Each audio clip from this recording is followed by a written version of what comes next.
Welcome to the GameChanger 00100 show. I'm your host, GameChanger. Okay, so I'm going to cover this woman again because apparently she brought up something interesting, a cultural anomaly, if you would dare, about Black American people. There are a lot of things that are unique about our people, and this is one of them. This is, uh, how can I say this? This is something that we have to deal with as a people. Hit the like button. And that is I'll often talk about our twisted relationship with money and sex. We have a very, very, very twisted relationship between money and sex. We weaponize both of them. We weaponize one to get the other, and we're constantly in this back and forth trying to get one over on the opposite gender using these tools.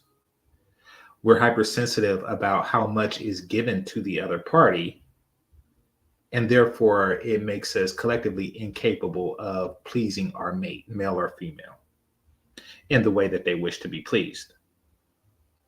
So, very contentious relationship that we have developed, and that's because of our misunderstanding between money and sex. So, I want to talk about the definition of the word trick. But before I do that, let me play my short of the day. Salute to everybody that's here. Hit that like button. All right, let's see. This is from a Shay Charday. She says the let's see, the number one thing that keep Black women single. So I haven't seen this, but I am familiar with Shay Charday. Subscribe if you haven't already, and take a look at what she has to say.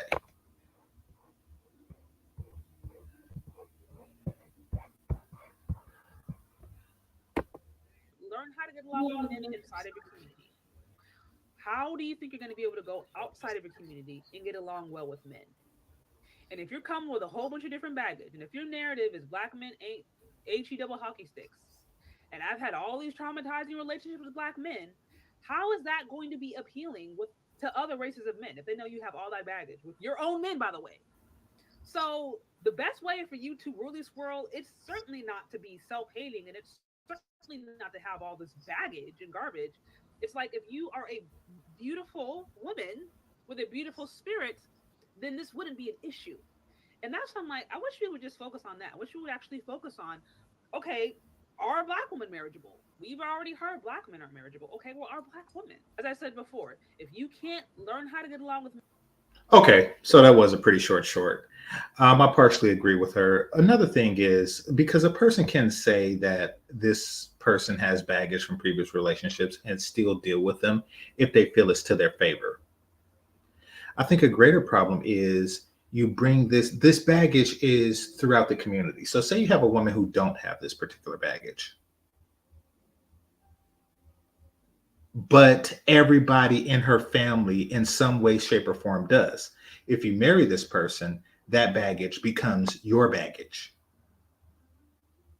And that baggage also becomes your kids' baggage. And there isn't a way around it. There isn't a community, there isn't a suburb or something that you can move to where this baggage doesn't follow you. Your daughters will identify with the narrative that's just out there. It's out in the ether. So say you have a little Black girl and you try to raise her right and you try to raise her away from all this baggage. She, like every person, is going to have a bad breakup. Now, unlike every ethnicity of women,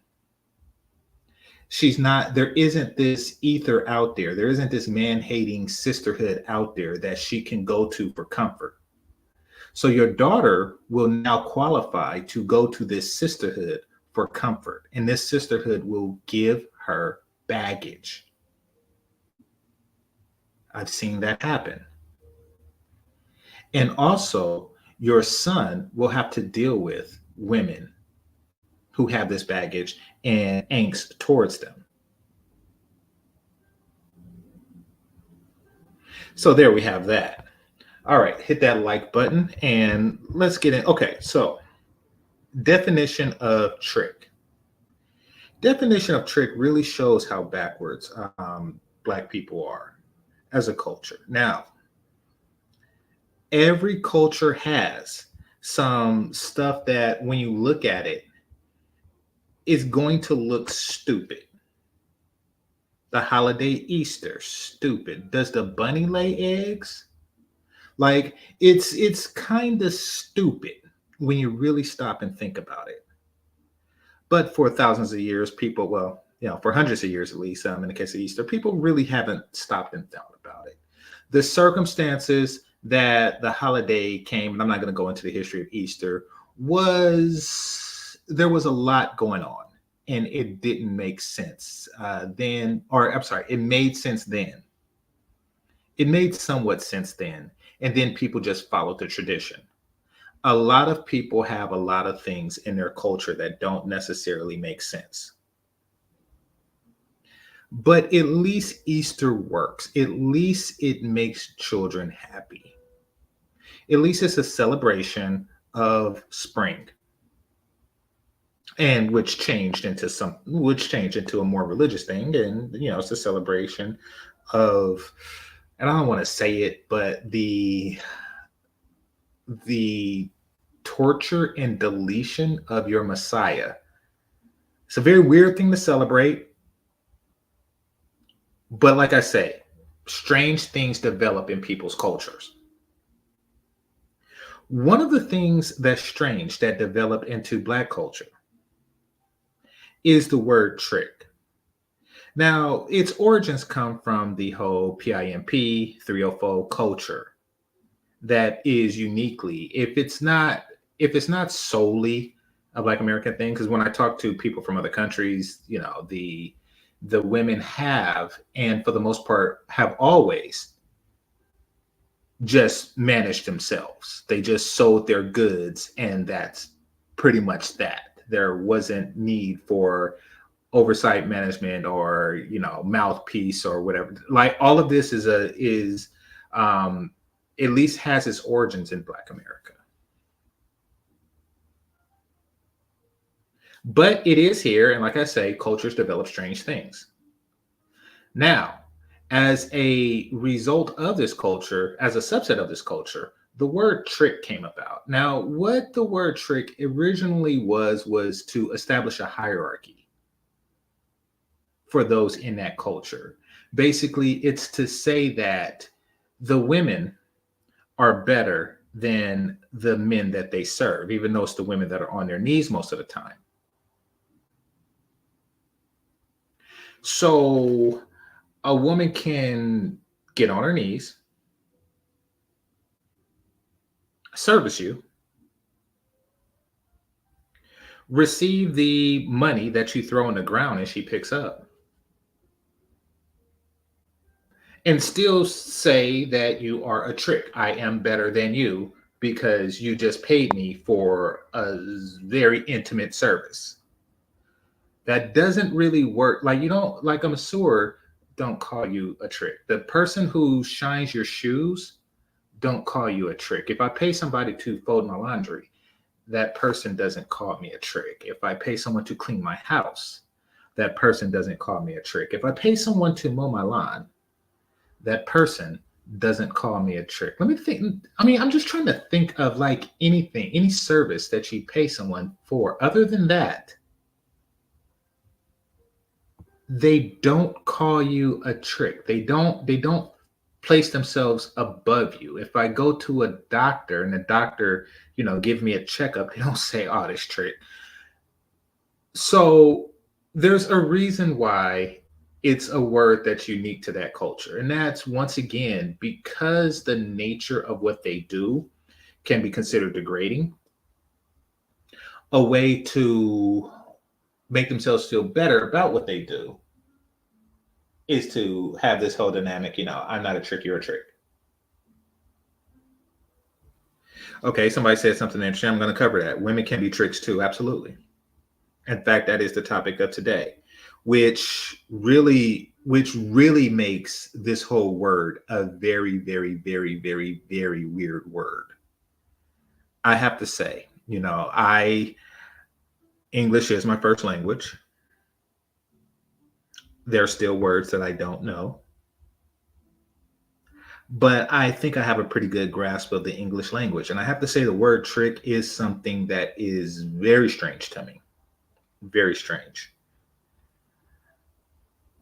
But so, on one hand, it's a word to demean and degrade men who are the clients of the women who are demeaning and degrading them, as the women are doing demeaning and degrading stuff. And then on the other hand, you have the female definition of trick. Oddly enough, and I know it varies, oddly enough, when you talk about monetary exchange for sexual interaction, the strangest things ever is that both the man and the woman is a trick. I'm going to repeat that, as I know you would like for me to do. The strangest thing ever is that both the man and the woman are tricks. I don't know how, once again, cultures produce very, very, very weird things. This is a cultural phenomenon I mean, you don't have to wait 100 years from now to look at it and say, hey, that doesn't make any sense, or that's real stupid. Once again, I give Easter as an example, and we're like 1,500 years into that. But I mean, it's very weird. It's very weird. A man pays for a service, a woman delivers that service, and both of them are tricks. Very weird. I don't know what is up with that. That is something that you just like, whoa. And it would just be one of those funny things, one of those funny play on words, if people didn't try to avoid the definition like the plague. At least men do. If it wasn't used and weaponized and just completely just this whole cultural shame, I mean, you would swear it's like the N word for within the culture. It's very weird. And as a result of the weirdness revolved around the word trick, what has come to happen is we can't really be decent to each other. We can't really form relationships for fear of that word being applied to us. And this is both man and woman. We can't really form a relationship. Okay. In every relationship, in every heterosexual relationship, one of three things is going to happen. Thing number one, a man is spending more money on the woman than the woman is spending on the man. Thing number two, the woman is spending more on the man than the man is spending on the woman.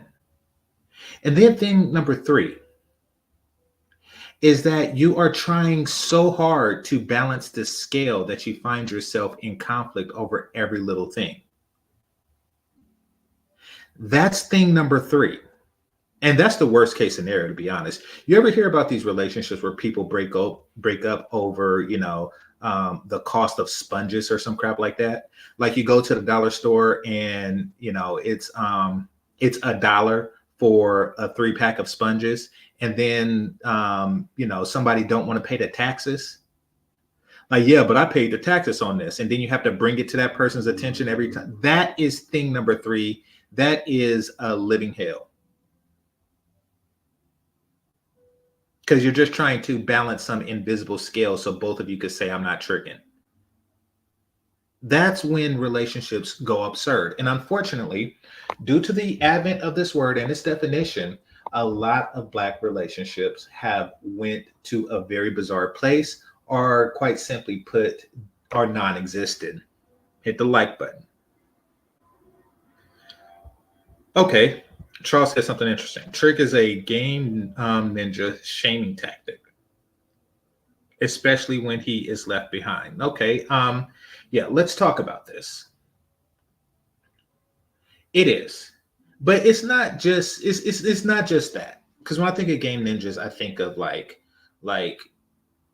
dudes in this space.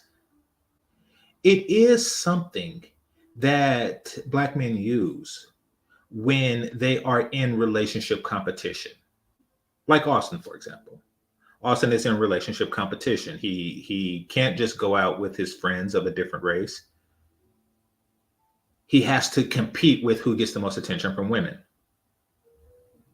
Trick is something that's used when a person loses that competition.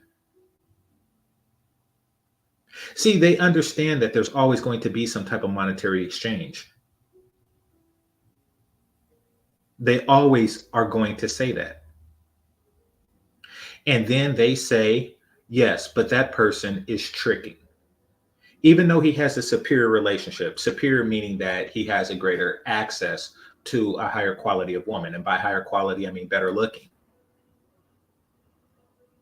His coping mechanism is, yes, he's tricking. And it could be something as, okay, we both split the costs of some marijuana, but he played for the blunt rap. He tricking.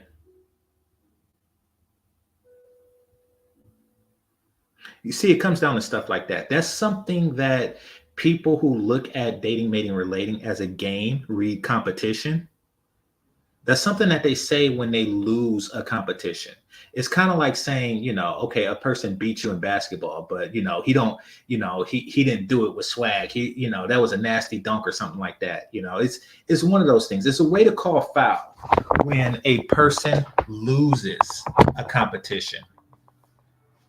Exactly. It's all ego driven.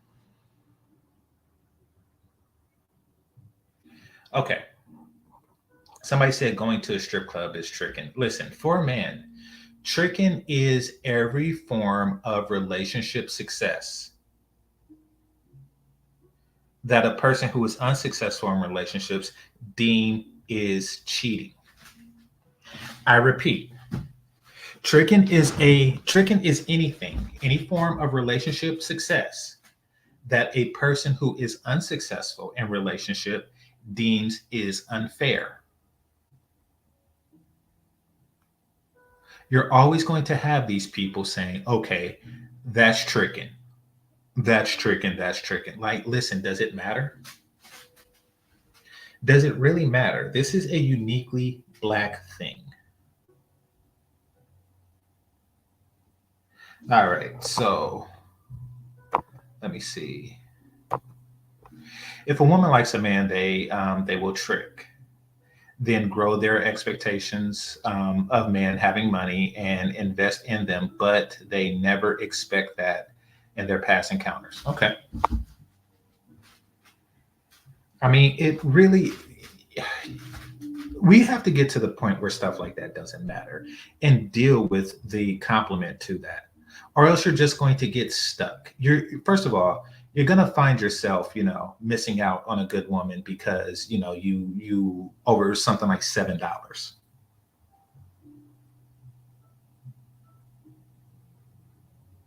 Over the cost of cheese on a hamburger. You're gonna find yourself like, really? Really? You missed out on a whole help me because of that? On the price of a stove or some crap like that. You're gonna find yourself missing out. And then furthermore, you're gonna find yourself spending more time, money, and energy just trying to not trick. You're going to find yourself in a very bizarre situation. You're going to find yourself buying stuff, buying shoes, buying clothes, buying cars, buying teeth or buying grills. You're going to find yourself buying a bunch of stuff that don't work just so you could say you're spending that on yourself, not the woman.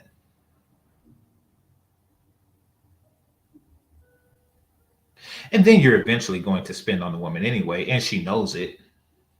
She sees you coming. She knows that, and I'm talking about in the case of, let's just call it ghetto crap. right?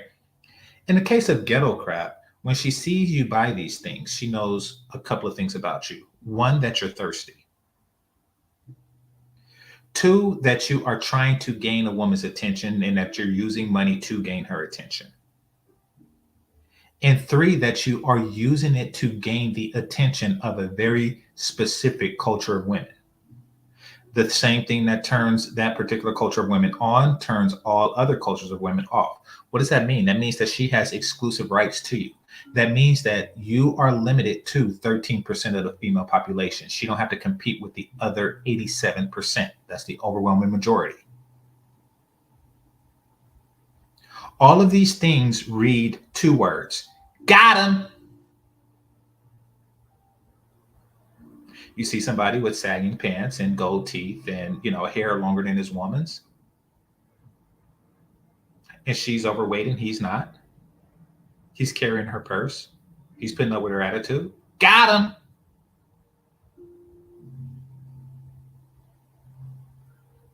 She's got the superior relationship deal.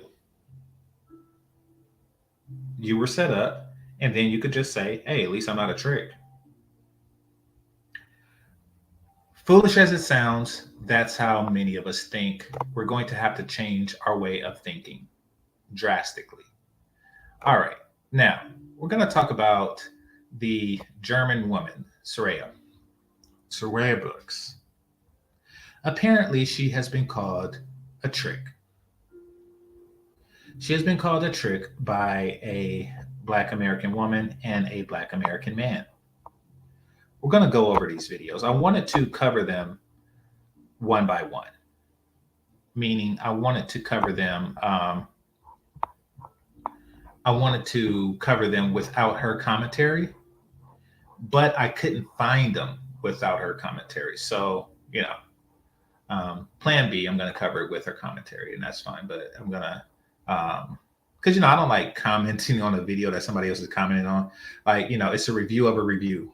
And then if somebody review me, then it'll be a review of a review of a review. I don't like to do that, but, I will, because I want to share the story with you. So hit that like button and let's get into it some more. All right. I adore you. So femininity had nothing to do with it. You was just a trick. It's easy to get a man when you foot in the bill. You flying him out. You buy him everything under the sun. You cook, clean, and pop pussy. Honey, that is called hospital. Okay. Femininity is something to do with cooking, cleaning, and popping pussy is a feminine thing to do. It most certainly isn't a masculine thing to do. I mean, if you are popping pussy, you most certainly are not a manly man. Unless you're popping somebody else's, of course. But yeah, it's not a masculine thing to do. So she did win him on the femininity. Now, her flying him out, would I say that that's a feminine thing? No. Would I say that is prudent? Absolutely. Would I say that is smart? Absolutely. Would I say, okay, so for those of you who are from Oakland, we have, this still exists. We have a team, a football team, a junior football team called the Oakland Dynamites. And they, like every football cheerleaders, and I used to have to go because family members played for them. I didn't play, but I used to have to go to the games.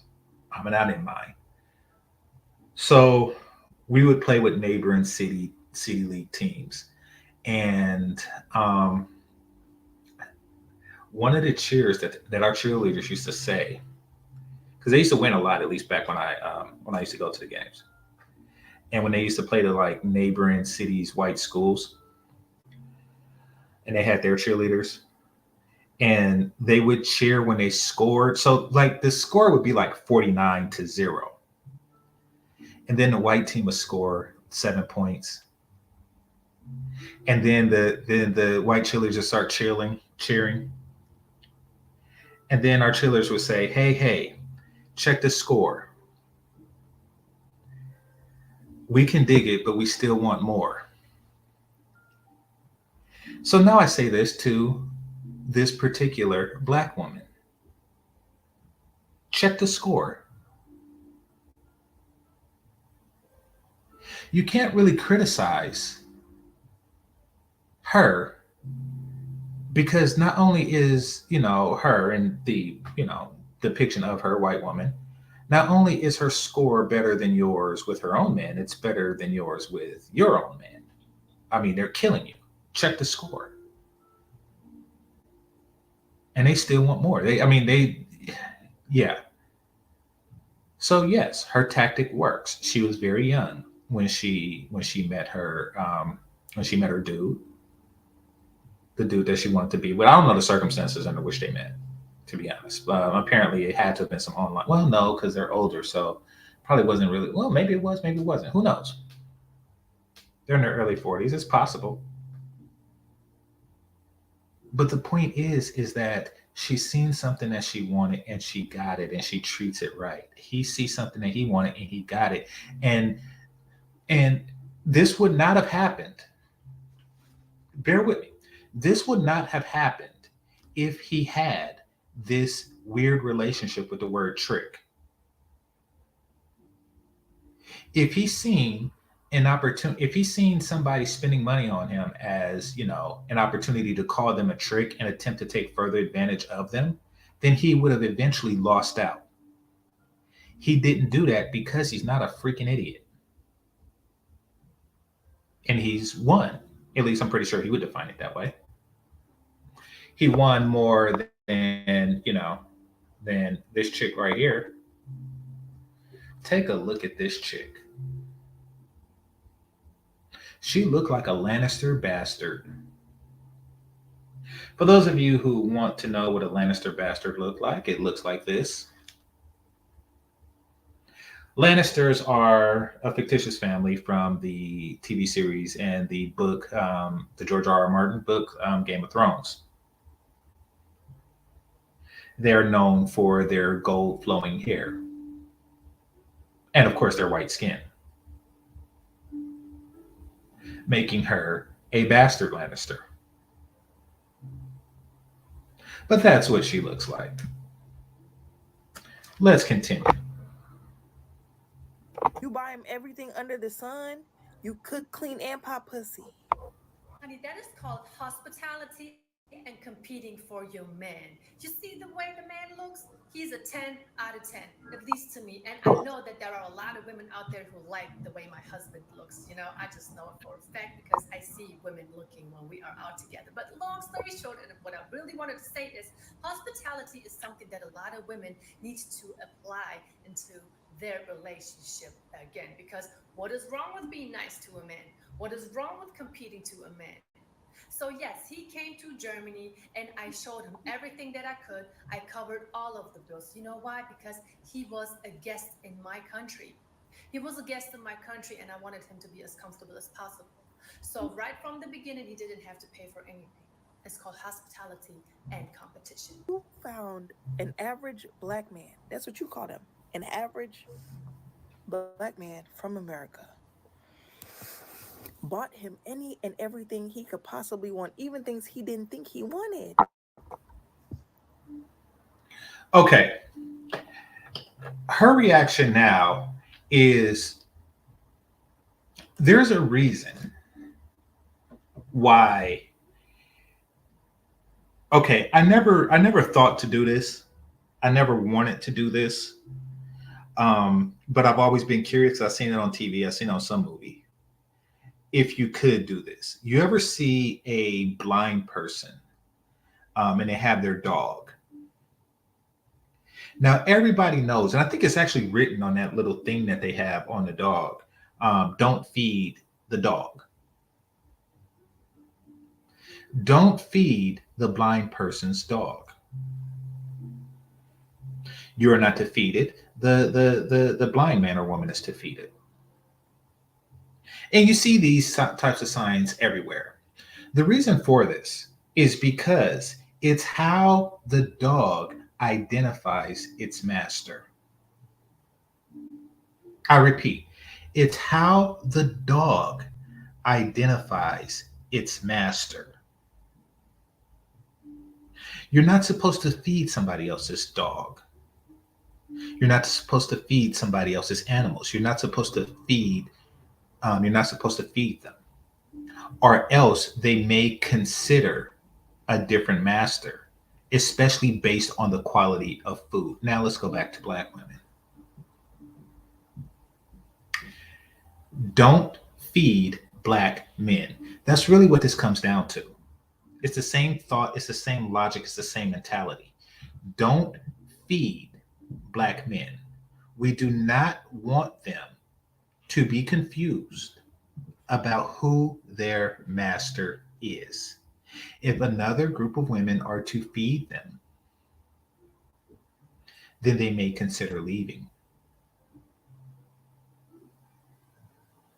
Don't feed black men. This will confuse them. They are to starve unless they do the tricks that we require of them. What do they require? They require that you simp. I'll pay your rent. I'll buy your clothes. I'll pay your energy bill. Soon as I come home from work. See, that is the result of having them feed you. That's what training does. I've seen people train dogs to do all sorts of things. I've seen people train lions to jump through fire hoops. You see, it's all about carrot and the stick. He who controls your carrot and your stick is your master. I repeat, he who controls your carrot and your stick is your master. The carrot and stick of, during antebellum slavery was literally the whip, and then the food. They had control over, who and if you got to marry, what you ate, and just general things that you found pleasurable, like sex, but more so, family and just comforts of the slave quarters. They controlled everything, and as a result of that, they controlled you. Carrot and stick. Black women, carrot and stick. Every woman has a carrot between her legs. Heterosexual men like pussy. We like it a lot. That is their carrot. They want sole control over this carrot and stick. Once there is another way to get access to your own damn carrots, then that's when it becomes problematic.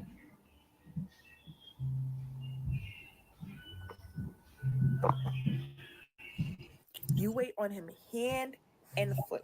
Damn right. And you had the nerve to come on here and say it was easy because black women don't do nothing. Yeah. We ain't doing that. Let me know in the comments section, everyone, if you agree with the following statement. You're not doing that. That's why you lose. You see, y'all use the stick more often than the carrot. What's the stick? Because I talked about, like, every woman has the same carrot. What's the stick? The stick is when they say niggas ain't shit. Beta male coon. I'll call your probation officer and send your black ass back to jail. Y'all ain't built nothing. The stick is all the negativity that you receive from them. It's the resting bitch face that, that they seem to maintain over an indefinite period of time. It's the everything. Because black men are fighting back, we are now receiving collectively the stick.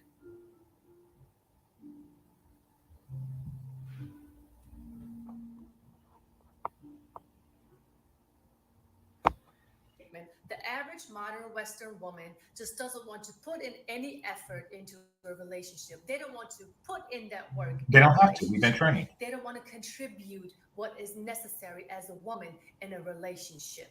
They don't want to invest in a man.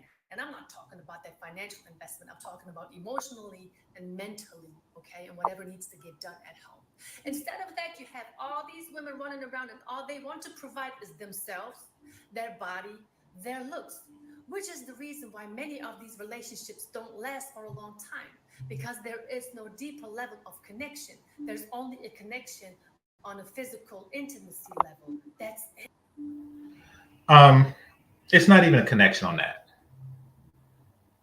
It's really just a thirsty person getting with a person who's giving them a little bit more moisture than they had prior. But it's neither, okay, she's close, but the real reason is because of this whole trick dynamic. Women are taught not to respect tricks, yet seek them out. Men are taught not to respect women who trick, yet seek them out. So basically, if the only way a relationship occurs with this particular dynamic is if one person is tricking on the other person then lose respect, and that disrespect just grows and fester until the relationship ends, and the pattern repeats itself over and over and over. Watch, rinse, repeat.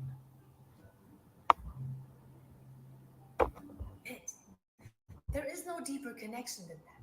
That's why you, at some point, are not going to be better than the next piece of ass that the man is attracted to, because your looks are going to get boring. But what never will get boring is how you treat a man. But when us women can comfort a man on an emotional She still believes that black men are looking for women that look worth a damn. She still believes that black men are looking for women that for looks. Okay.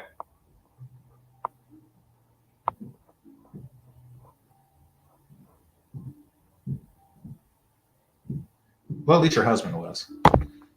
and mental level, be loyal, respectful, nurturing, and catering, sooner or later, and I promise you this, that man is going to start caring about you on a whole different level. On a whole different level. I'm sure some women who have actually applied this will be able to say that in the comment section if any of them is watching my content. So, therefore, if you only provide your looks, another woman that's going to come into his life who may end up looking better than you is going to have his attention. But if he can connect to you emotionally, They are not providing their looks. I like this chick, but she got this wrong. Like, do you see a modern black relationship where it looks like she's providing them looks? When was the last time? Press one in the chat.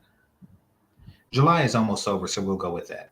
Press one in the chat if you seen a black on black relationship where the woman looked unquestionably better than the man, meaning that she was more pretty than he was handsome. Like Beyonce and Jay-Z type level. Like, but then somebody come along and say Jay-Z tricking, and then the relationship would end. Do you ever see that?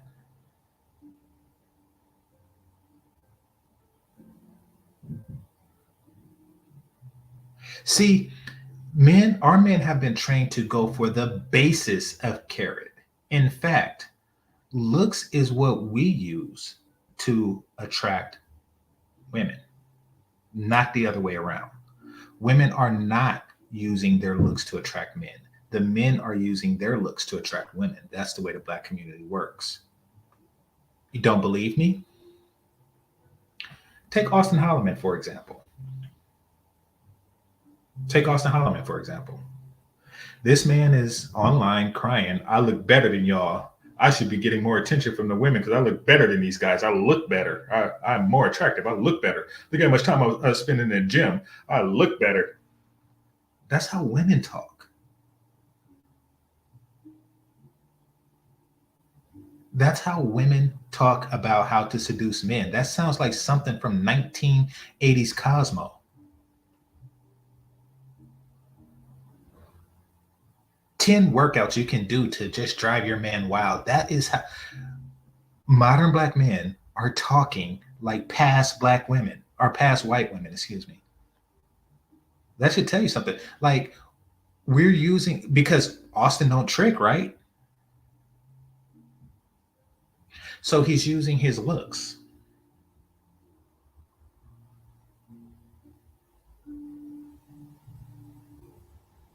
And he's wondering why that doesn't work with good looking women because it's game recognized game.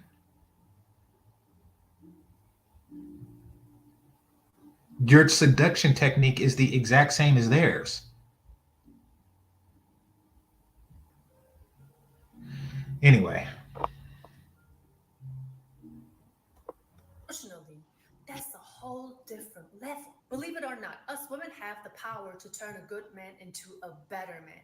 And I know that a lot of women felt triggered by the things that I have said, but at the end of the day, it kind of seems like that you are mad at the fact that women like myself have a happy relationship. We have what you don't have. And I don't say this to attack you. I'm just saying you can have what we have. It's really not that hard, right? So women like myself, we enjoy catering to our men. And at the same time, we can enjoy the benefit of being the woman of a providing man.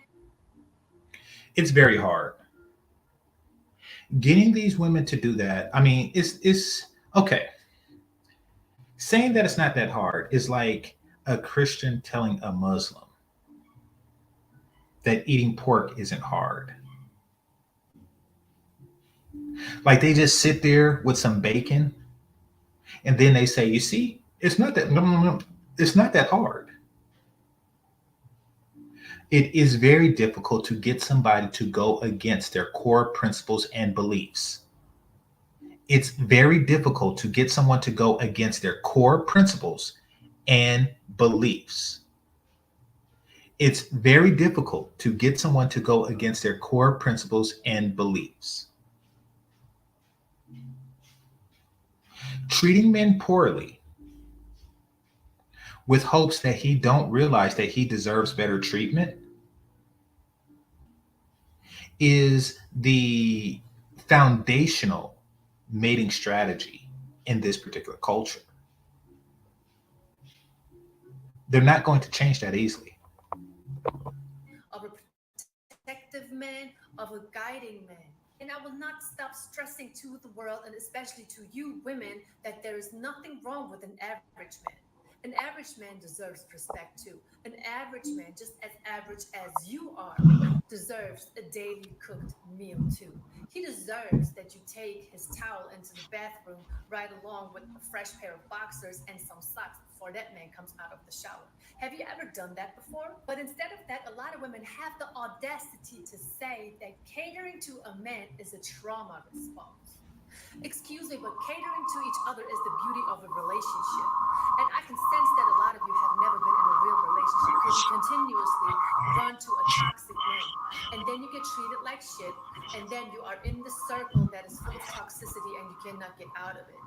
But when you're staying in the circle and you refuse to be receptive to new information, to be kind, to be soft spoken, to be catering, you cannot expect different results. I'm not saying not for you to go out there to get your degree and your career. It is a good thing. Actually, it's a must. We have to stay educated. That's a must. But at the end of the day, you can still be submissive. And do you know how much of a flex that is to have a nice degree, to have a good career, to make your money, but also be completely in your feminine energy? And let me tell you, everyone will pick up your feminine energy when you go. She is speaking facts. She is speaking facts. Yeah, there really isn't much more to say to that.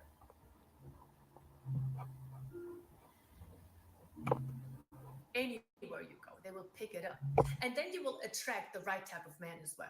There is nothing wrong with being kind. Smiling is for free. I mean, you have all these women running around with a bitchy attitude, negative energy, And the only thing that they know how to smile at is their phone. And you mean to tell me that there's nothing wrong with that picture? You're doing too much. It's giving.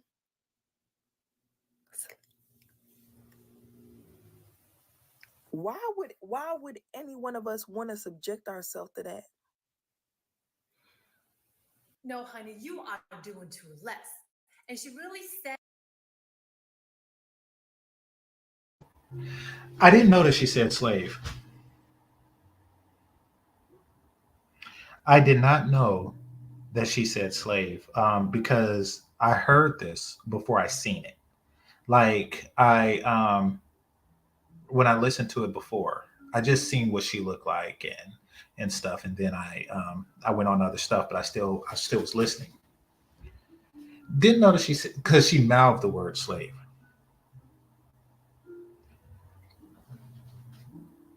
Okay, you will be lost in any aspect of life if you spend it trying not to be a slave. You see, every task that a person does for another can be compared to slavery in some way, shape, or form. It can be.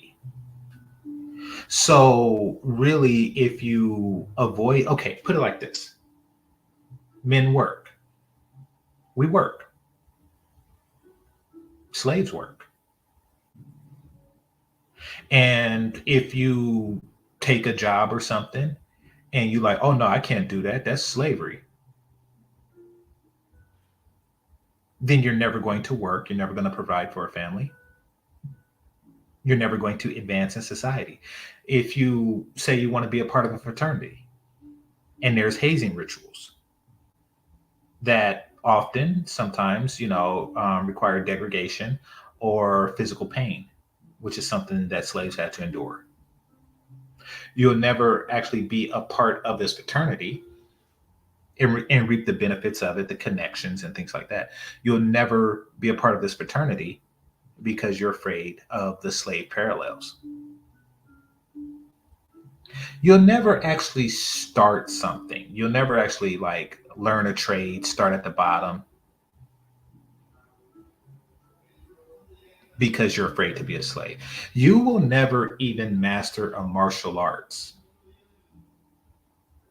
because the leader of a dojo is called what? A master. I mean, they don't use that term now, but he's a kung fu master, Master Miyagi or Master Yoda. You'll never be a Jedi. You'll never be a Jedi because you was afraid to call Yoda or Mace Windu master. Master Qui-Gon. You'll never be a Jedi. You'll just continue to maintain a state of mediocrity and, for many, poverty, saying, but I ain't no slave, though. Just like this chick. She's not Master Splinter. Yeah, she's not capable of any form of humility because, which is necessary in man-woman relationships. It is. Humility is a necessary part, particularly for the woman. Because she's incapable of humbling herself to a man, she's never going to find a proper mate. Especially considering that she don't respect the men who humble themselves to her. So she's always going to find herself in this weird flux between humility and respect. Like, yes, I want a man that I respect, but I don't want to respect him because that's too much like a slave. So I'm going to get a man that respects me, but I don't respect him, and the relationship ends because I don't respect him. It's always going to be this endless cycle of confusion, depraved confusion. Hit the like button. that it's it's giving slave. But here is what she doesn't understand. I don't get any orders. I do everything that I do, not only for my husband, for everyone in my family, naturally, because that's what I have learned. Ladies, understand this. Us women have a strong intuition. Okay. Um, I agree with what she said, but you were given or okay, you've come to the point where you don't need to be told what to do, but you are still in service to your man and to your relationship, and that's something to be proud of. That most certainly isn't a slave, even though the task that you are being given. Okay, I'll put it like this: Mexicans. Mexicans, a lot of them, when they first get to this country, they do agricultural work, and there's money in that. Believe it or not, there's more money in that than people think. Picking tomatoes, depending on where you live, but they pick the local crops that grows wherever it is, including things like cotton. They don't have the same hangups we could do. They could just get their money and build their family and get their numbers up. Well, we'll just stand around broke as hell selling weed in California where weed's legal, trying to figure out life because we don't want to feel like a slave. Get over the past or be a perpetual victim of it.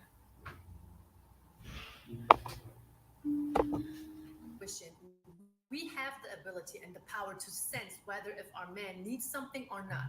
You know how it is when you are running your slick mouth and you can tell by your man's body language that he's about to go off, and you are thinking about the words that's going to come out of your mouth next, thinking about whether if you should say it or not.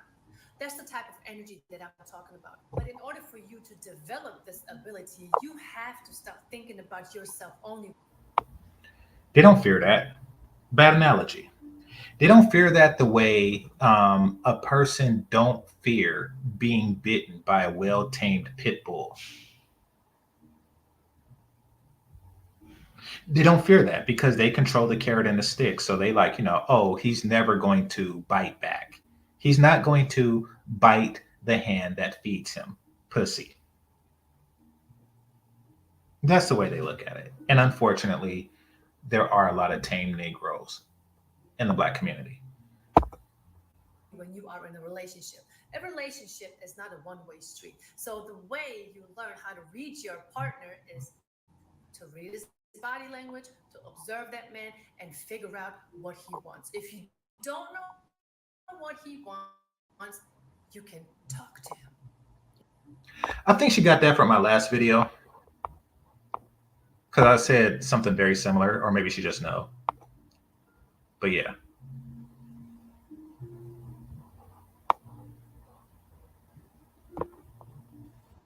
Just like you are talking to him in that disrespectful way that you do sometimes. You can switch that energy up and ask him, hey, honey, are you comfortable? Is there anything that I can do for you? After you have went somewhere that your partner may be new to, you can ask him afterwards, how did you feel about it? Was it okay for you? Is there anything that we can do differently next time? A relationship is a process. But I understand that a lot of you haven't been in a relationship to the point that you can actually see it as a process, something that is ongoing for a certain amount of time. And to all lovely ladies out there who pretend that they don't need a man because they are just so strong and so independent and they have everything going on for themselves, I will believe you if you are able to show me a society which has been built and maintained by women only. Because until then, honey,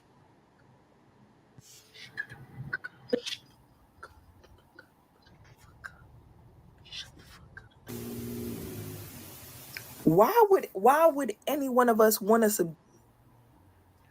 Okay, she brings up a very interesting point. But unfortunately, what has happened, I mean, this is something that's prevalent amongst the pro blacks, is that Black women have made up societies where that were, matrilineal. They just make these up. because there's a large portion of African history that's undocumented for a number of reasons that I won't get into, but it's undocumented. They could pretty much fill in whatever crap they want inside of that. And this includes a female run Wakanda. They just make stuff up like that. Now, you can always just like, yeah, well, look what happened to that. You can always just say, yeah, well, it didn't really, check the score. Because, we did. So even if, all of West Africa was this, huge empire that was ran by a single vagina with no name because it wasn't recorded. But even if, there was a single vagina named Misa that ran the entire, West African civilization, they lost. So fuck them. Like, we see what don't work. Like when you see a group of people get colonized, raped, and and here's what I mean by loss. Just for those pro-blacks who say, "Oh no, they didn't lose." Okay, listen. If you have two civilizations of people, and one of those people is wearing a chain around their neck, and the other one is holding the chain, the one that's holding the chain won. If Theo and I were to play a game of chess and, y'all don't actually have to see the game of chess, but if I'm walking around with a leash around my neck and he's holding that leash, you could tell who lost that one. Let me read the super chat. It says, here's some latte money. Thank you. I don't drink lattes, but thanks anyway. Enjoy one on me. Like your previous comment about American Black women trying to lower the value of Black men so that they can buy them from the discount rack. Thanks. I like that analogy too. Thanks. We'll talk about that at the conclave. Okay. But yes, that is a marketing strategy. And that's really a marketing strategy of the broke. See, women like her, the one that you see on the screen, they're either broke, meaning that they have very little. If femininity was a currency, they either are broke, meaning that they have very little of it, or they are frugal, meaning that they are extraordinarily less likely to spend it. It's a combination of both. Nevertheless, they are broke. Broke people don't just buy stuff. I used to go to this Ethiopian place, right? I mean, I shouldn't say used to, it's just I do keto, but every now and again I'll still go, but I go far less often. And they had, and I think almost every restaurant do this. Every restaurant have like a favorite homeless person. They have an arrangement with a homeless man or woman, or maybe even a family, that gets all of the scraps and leftovers after the night is done, after business is over. And I realized this at that place, that this the same dude that comes and collects the scraps. If you're homeless, you are fortunate to be in this situation and have this arrangement with the owner of the restaurant or the staff of the restaurant. They have to give it to somebody. And if you're fortunate, then that somebody is you. I mean, as fortunate as a homeless person can be.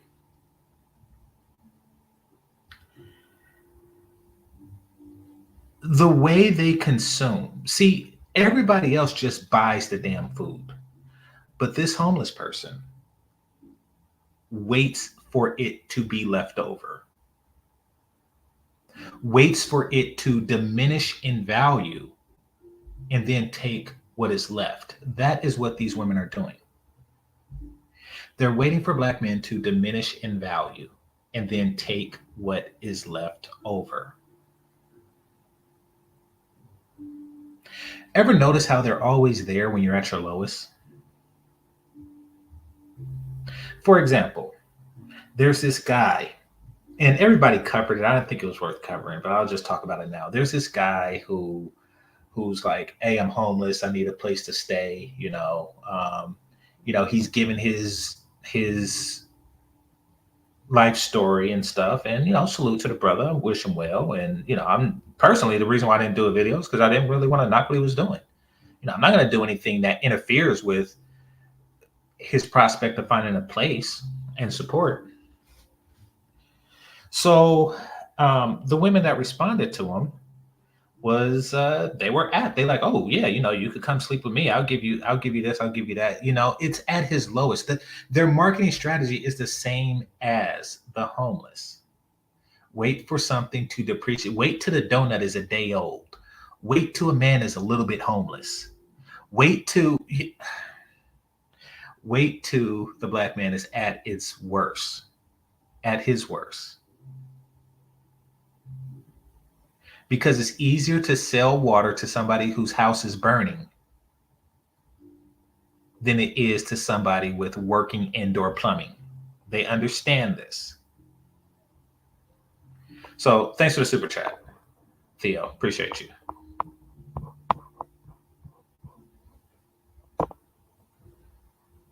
And men do the same thing. Don't get me wrong. Like, if an attractive woman, if Chloe Bailey was like, hey, I'm homeless, I need a place to stay, she'd get like a lot more than 1,000 hits. So let's be honest. But the thing is that we're men. That's how men behave. All right. It says low key, one of your best streams yet. Yet I'll be in SF Tuesday. So, okay. Sad to hear. I would have loved to have met you. As I stated before, I am in a Spanish-speaking part of the world right now. I am not in the Bay. I don't know how long you're going to be there. Hit me up on the email. Hit me up on the inbox. We'll talk. But I'm always happy to meet subscribers. I am.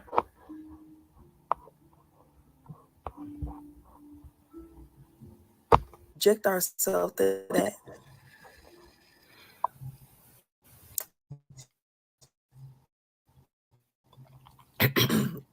And for all the black women that came on here like, she's right. Black women, we aren't feminine. Black women, we aren't catering to our men. Girl, you sound dumb. See, that's your culture if you feel that catering to your men is dumb. To sit there manless and say that it's stupid to, okay.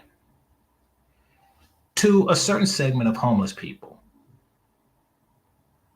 working people with homes are stupid. I understand their logic to a certain extent. I understand where they're coming from. There's a joke. The joke is a white guy walks up to an Indian guy, Native American, and says, why ain't you working? Native American says, why work? White man says, well, if you work hard, and save up, one day you get to retire and you don't have to work anymore. Indian said, I'm not working now. Now that joke would be accurate and make sense if there wasn't a quality of life aspect to that the white man left out when he was talking to the Indian. There's a quality of life aspect. Just like there's a quality of life that comes with a relationship with a competent man that she's missing out on, that the woman isn't missing out on. So she's confused. She's like, why submit? Why do this? Why do that? She don't understand that because she don't understand the difference in quality of life. Hit the like button. You sound very much stupid, and I hope you feel even stupider after finding out this pillar of femininity ain't nothing but a low-down dirty trick. Now you really have to leave women with her time.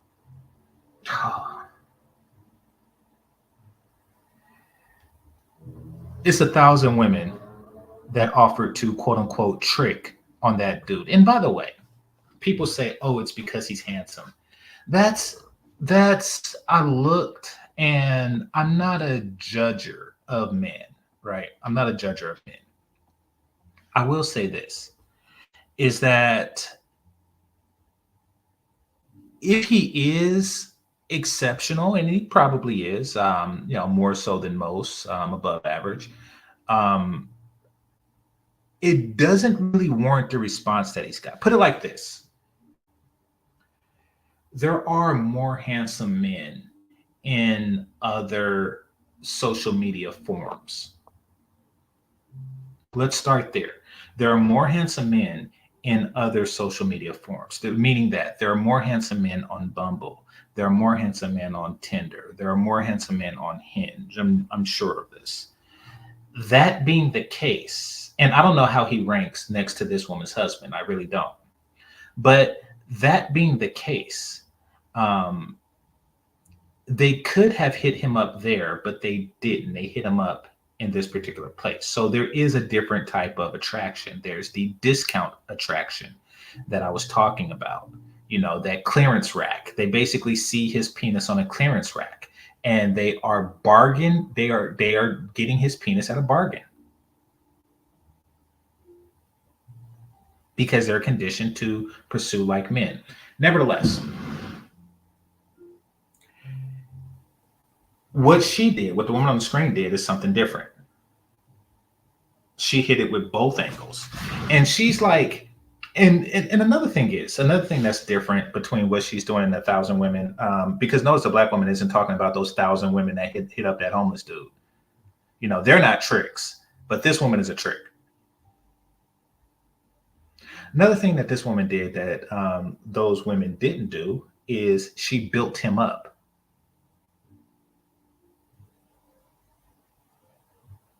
She built him up. And the reason why she's able to build a man up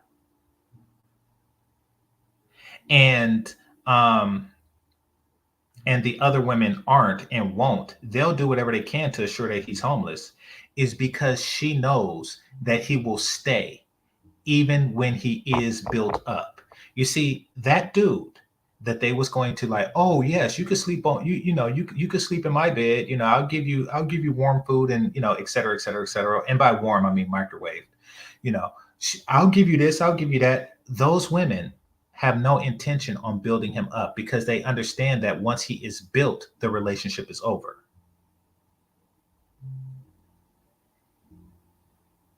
Once the man is built up, the relationship is over because they don't have shit else. She understands that she has other stuff. So once he is built, the relationship just begins. Once dude was built is when he got on one knee. Once he was built, black women cannot sustain relationships with built men. I repeat, first of all, they can't get with a man that's thirsty, that's not thirsty. The only way they can seduce a man is if he is thirsty, meaning it's been a while sexually for him. And the only way they could keep a man is if he is not built up, meaning he's broke and he needs her in order to sustain adulthood. Because black women have learned, or at least their strategy is, get with the man that needs you, not with the man that wants you.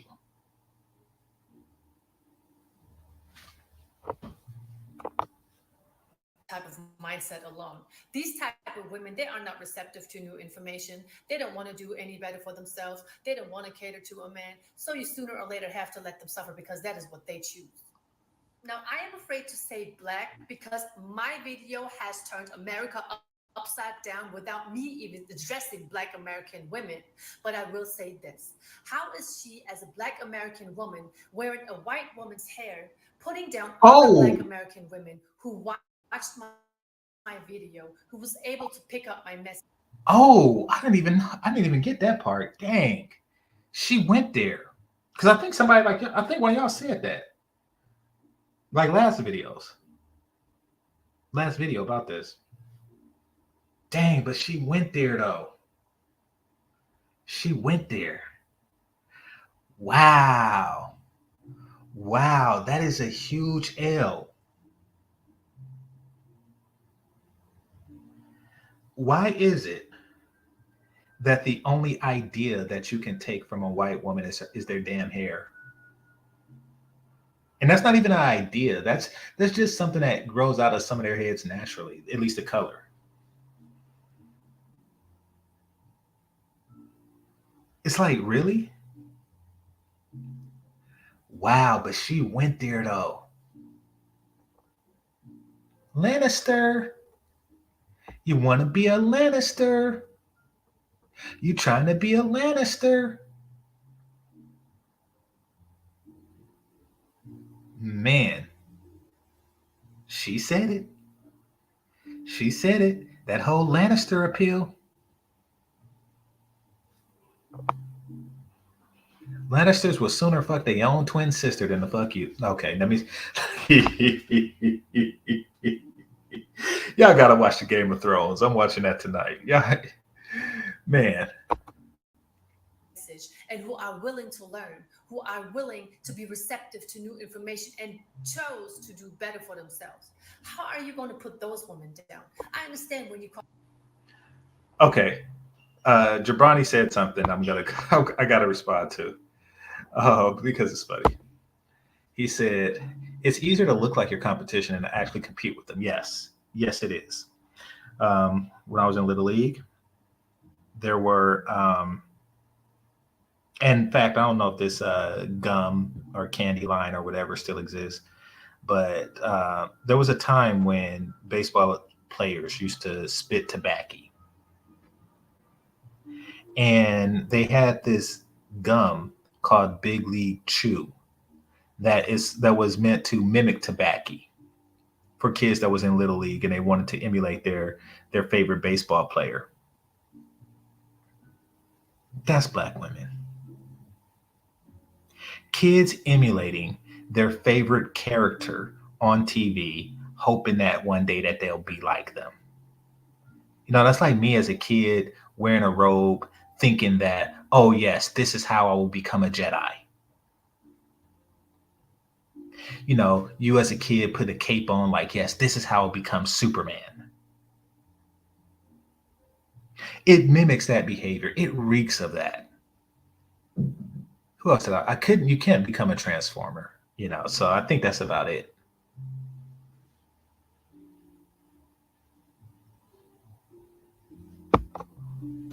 Okay, so I seen that, but put the link in there.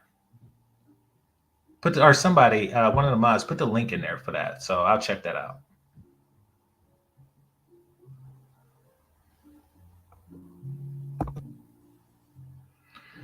They have been emulating Becky for 100 years, and they've gotten further away from being like them. I disagree. I disagree because Theo Waff said, okay, I will go back to you. I'll go back to you, Cortez. Theo Waff says, I am Optimus Prime. No, you Tony Stark, dude. You Tony Stark. You're Tony Stark, you're Batman, and you're Green Lantern. You're a wealthy person who is teaching others. So yeah, let's stop there. A whole different type of hero. Wealthy person that's in the tech that is teaching others. That's what those three people have in common. All right. So back to Cortez. It says they have been emulating Becky for 100 years. Okay. There was a time, and this was shortly before my time. I'm going to call this the Thelma Evans time. The Thelma Evans time is when they was popping the most, at least actually amongst everybody, because other groups thought that they were exotic, and they are.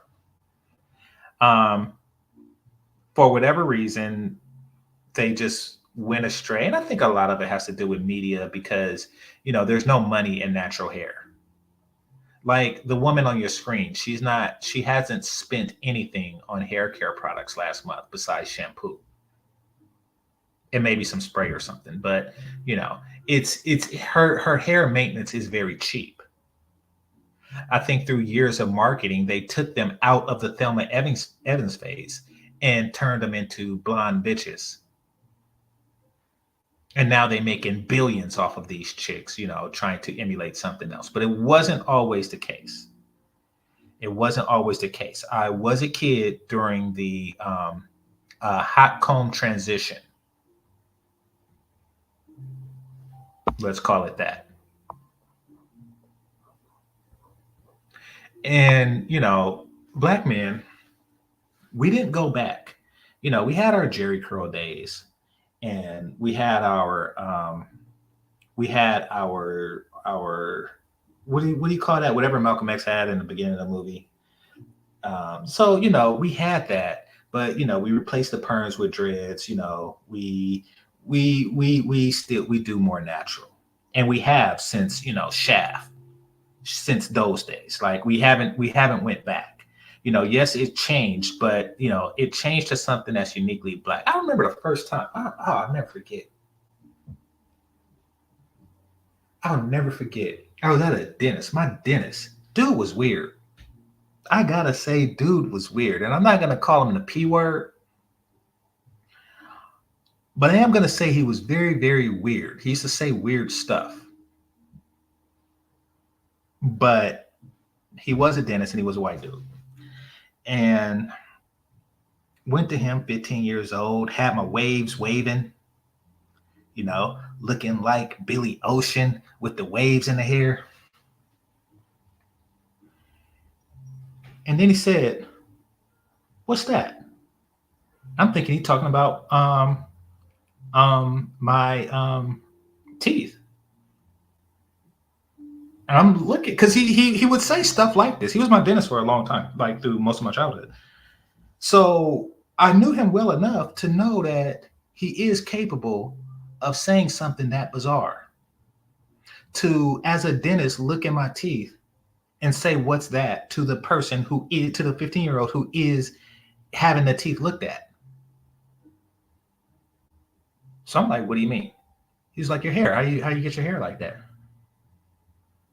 I was like, well, this is just what happens when you're black and you cut your hair short and you brush it forward and you brush the sides forward and the back to the back. That's just what happens over time, you know. And then he was like, "Oh wow, that's very interesting." And then he called the a person over who was a light skinned black woman. He was like, "Come take a look at this." He's like, "Did you know that this is what happened?" And I didn't see the look on her face, but I'm pretty sure she knew. Like by that time, it was a popular hairstyle. I'm pretty sure she knew. Very weird dude. But apparently, you do get props. You do get props for people find it exotic. I guess black women could do the same thing with their naturalness, but they don't because I don't know. Maybe the hair care industry is just got into their head.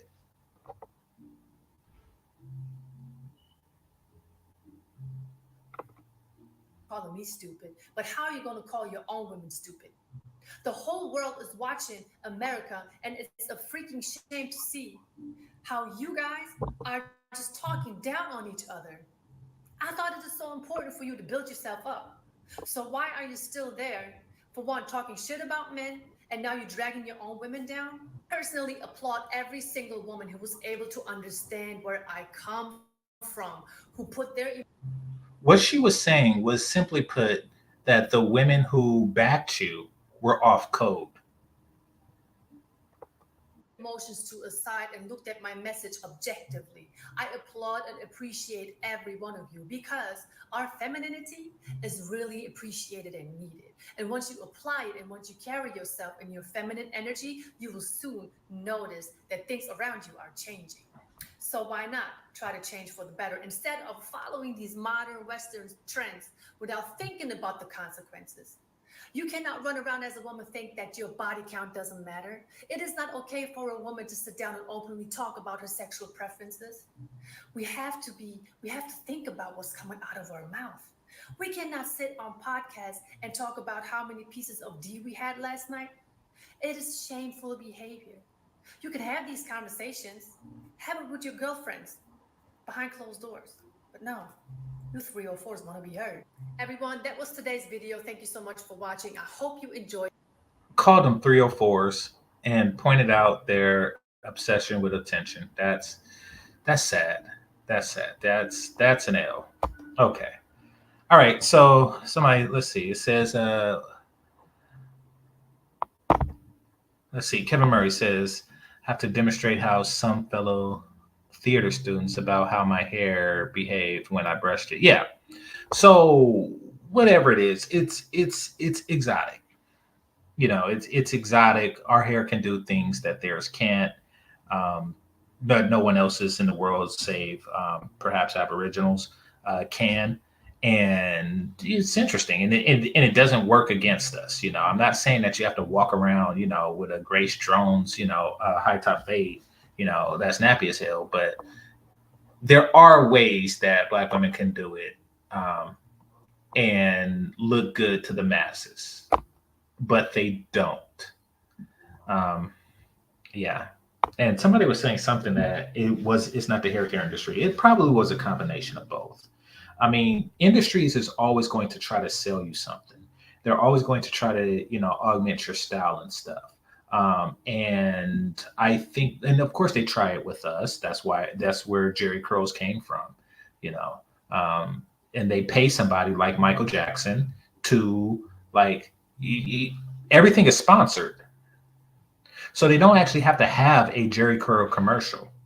They can just say, okay, here is a Black person here whose name is Michael Jackson. I will pay you $50,000 to wear your hair like this. Just like me, if I were cammed up and, a sponsor could come to me and say, listen, I will pay you to say that this is what you like. This is how you like your hair. So yes, there were paid people, paid beautiful women, who were told that by sponsors that to wear your hair like this. Tyra Banks, you can have your own show. Oprah, you have your own show, but you must wear your hair like this. You cannot have an afro. We'll pay you $50,000 to wear your hair like this. That is a thing. Now, that thing is exceptionally more effective, or has been exceptionally more effective to Black women than Black men, And maybe it was just a certain thing. Maybe, Richard Roundtree he got the offer and he just said, nah, I ain't doing that. Maybe Pam Grier got the same offer and was like, you want me to relax my hair? Nah. Pam Grier was sexy as God dang. God dang. Pam Grier was just like ridiculous. She's still alive. Pam Grier was just like Pam Grier. I would put her next to any woman who has existed after Pam Grier. And I still think that she would come out on top in her heyday. Pam Grier was significantly, dang, like maybe Layla Rashad, like in her sunshine phase, could possibly hold a candle, but Pam Grier was just like, man. And she was natural as I don't know what. She played a Roman gladiator natural. And Pam Grier was before my time. But my dad and uncles used to watch Pam Grier movies on TV and on HBO and stuff. So as a kid, I would see her. And she would play in these movies where it's her and a white girl. And it's always like semi-sexual movies. And I didn't see the white girl, nor do I know her name. And I get the feeling that white boys didn't see her either. I get that feeling. That's how bad she was. And because it was supposed to be like to appeal to both Black and white people, but really she just like they didn't even need the white girl. She would play a movie where it's a black woman and a white woman and they break out of jail together, or a black woman and a white woman and they're both Roman slaves, and they both break out of the Roman. They're both Roman slaves and they're made to be gladiators and they fight each other. And spoiler alert, but the movie is like over 40 years old or probably 50 years old. So if you haven't seen it by now, you haven't seen it. But spoiler alert, they made to fight each other in a gladiatorial arena, and they break out and conquer the Roman city and stuff. It's weird, but the point is that she was hotter than the white woman by far. And a lot of black women can achieve that, not by emulating, but by defeating them. So that's my 2 cents. But you got to do what they do, but better. That's how we had like Muhammad Ali's and stuff like that. You have to do what they do, just better. And we're not talking about hair. That's just stupid. All right, let me get to the last video. Since, because now we're going to talk about how the men did it.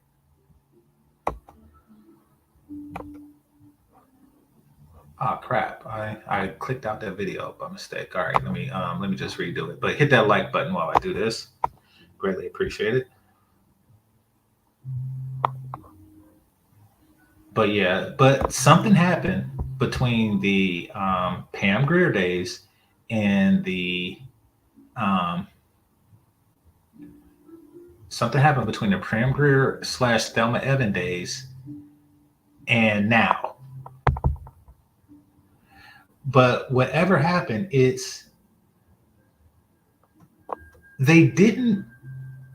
wasn't us. They weren't listening to, what's this? Okay. They wasn't listening to us. It wasn't by popular demand of the black man that or any man really, like no man, white or black, told these broads to wear blonde hair. Not a one. Not a one. That's not something we want to see. That's just twisted. Certain things look good on certain women. For example, well, this is something that really applies to all women, but it's particular to Asian women. If I'm with an Asian chick and I told her to dress up like Sailor Moon, it's because I seen Sailor Moon and I'm like, okay, I want some of that. This is something that is a uniquely you thing or your culture thing, and I want to see your culture do this thing. And if I want a blonde, I want it on the head of someone like that. Nobody's telling you to do that. Like the fetish applies to the person, so it stimulates your imagination. Like, oh yes, I want you to pretend like you Kelly Bundy, like, or whatever. It stimulates the imagination. Stop trying to do weird stuff.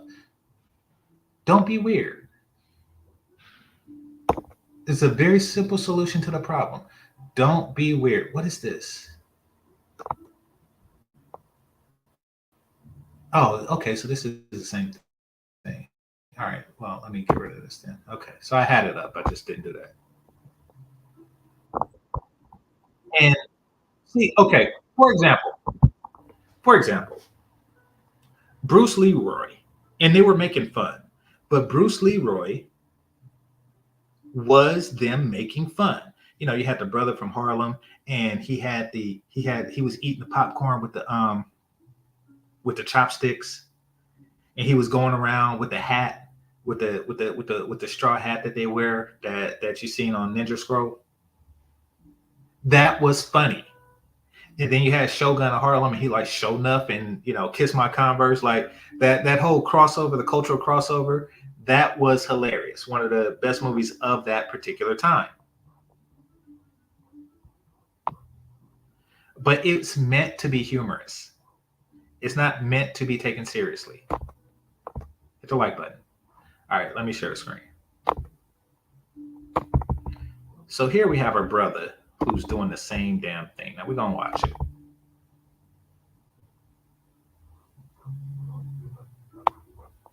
I don't think that's bamboo. Beginning, I personally didn't want to talk about the video that you guys are about to see, but so many of you have sent it to me that I literally didn't have a choice, because your wish is my command, and the video that we are about to dissect is, of course, Your wish is my command. Black women are so afraid of slavery that they'll never say something like that. Unless they're with a white man pretending to be a slave, literally. of course, another reaction video to my video, which has been viral. But I'm going to have to say, watching and hearing what was coming out of this man's mouth about me, my husband, and what I was doing for him is really an insult to my and your intelligence. But we are here now. Let's get into the video, and I hope you will enjoy it. As always, make sure you let me know in the comment section. All right, so I intentionally went out and tried to find this video of this German woman that was talking shit about black women and how she treats this black man. I have watched both of them. Black women, y'all ain't got nothing to worry about. That woman is out here paying Mercedes Maybach prices for a used Honda Miata. Ladies and gentlemen, you can already tell where this is about to go. But listen, somebody really needs to... Okay. I'm heterosexual, which is why I make the content that I do. I don't know how he's ranking men. But if he is the used, if her husband is the used Miata, what are you? Once again, certain things are obvious. Like Boris Kojo is obviously more handsome than I am. Certain things are obvious, and you don't have to be rainbow to notice these things. Her husband is more handsome than you are, sir. Now, I don't know what other aspects you're looking at, but if he's a Miata, then what are you? If he's a Miata, then wouldn't that make you like, a cereal box toy from the 1980s where, it only goes forward and stop when you press one button and it eats up the battery life too quick? Is that what you are? What in the world? That was weird. And then he admittedly called her a Mercedes, which sounds like sour grapes. It's like, hey, why are you with that Miata? You're a Mercedes. It's like, listen, if she's a Mercedes and he's a Miata, she's not going to leave that Miata and get with you. You're just hating for the sake of hating.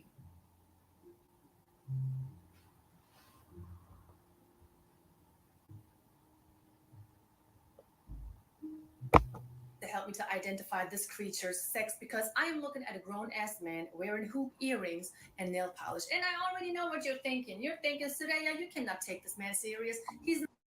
Oh, wait a minute. He was wearing nail polish too? Okay.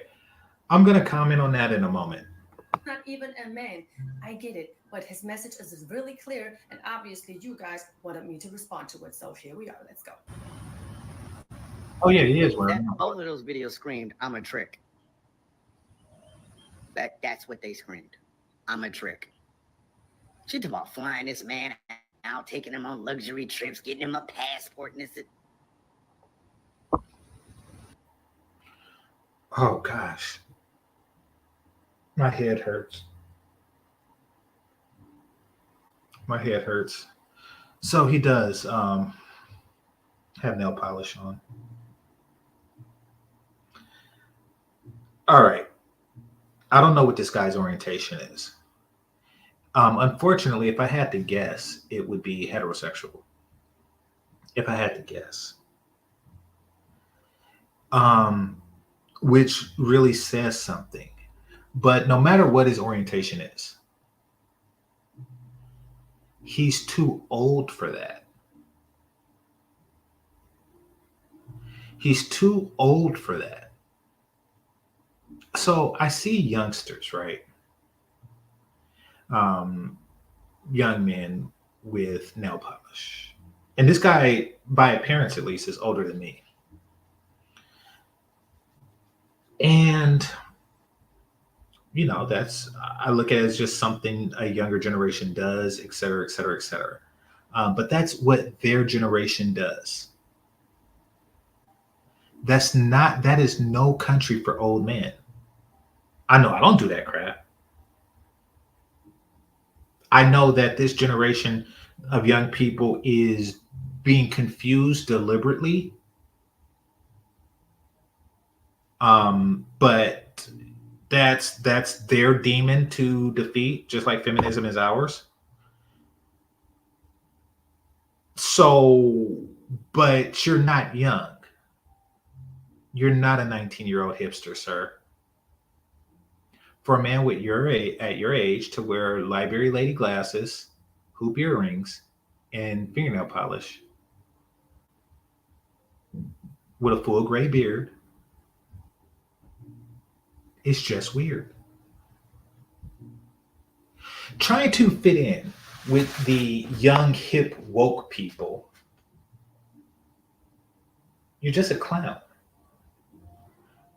You are James Earl Jones in the movie Meteor Man, where dude was like in his 50s, walking around with the high top fade wig, trying to be hip and cool. That's you. That's you. Look at the woman next to you. She's looking at you like you a damn fool. Who are you trying to impress? Because I could tell you, nobody's going to be impressed by that. It's a damn shame that you're still on the market, trying to market the appearance of youth and fertility with no damn hair, at least on top of your head. Who are you fooling with this foolishness? Hit the like button. Lady, you're a trick. You understand that? I never bought that man's plane ticket, but that's a different story. People make up the craziest allegations. I mean, I heard that Phil Scott said on his reaction video that my husband supposedly is in jail. Okay, thank you. I had no idea. I guess I'll get that. Is Philip Scott the Advice Show guy? I hope not. I hope that he didn't say something so foolish. Isn't that the Advice Show or the Advice Show guy? I forget what he calls his show now. But isn't he that dude, that bumpkin dude? Isn't he from like, I don't know, some dirty part of the world? Isn't that like Bubba's brother? Like, is that the same guy? Yeah, that's him, right?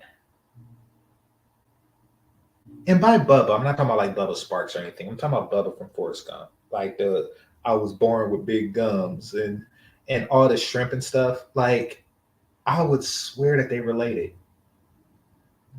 I would swear that they grew up on the same shrimp boat. Now,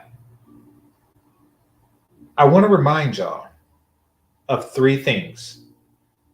Thing number one, Chrislyn cares and had liposuction. Thing two, Austin Holloman paid for pussy. And thing three, Philip Scott's wife is not black.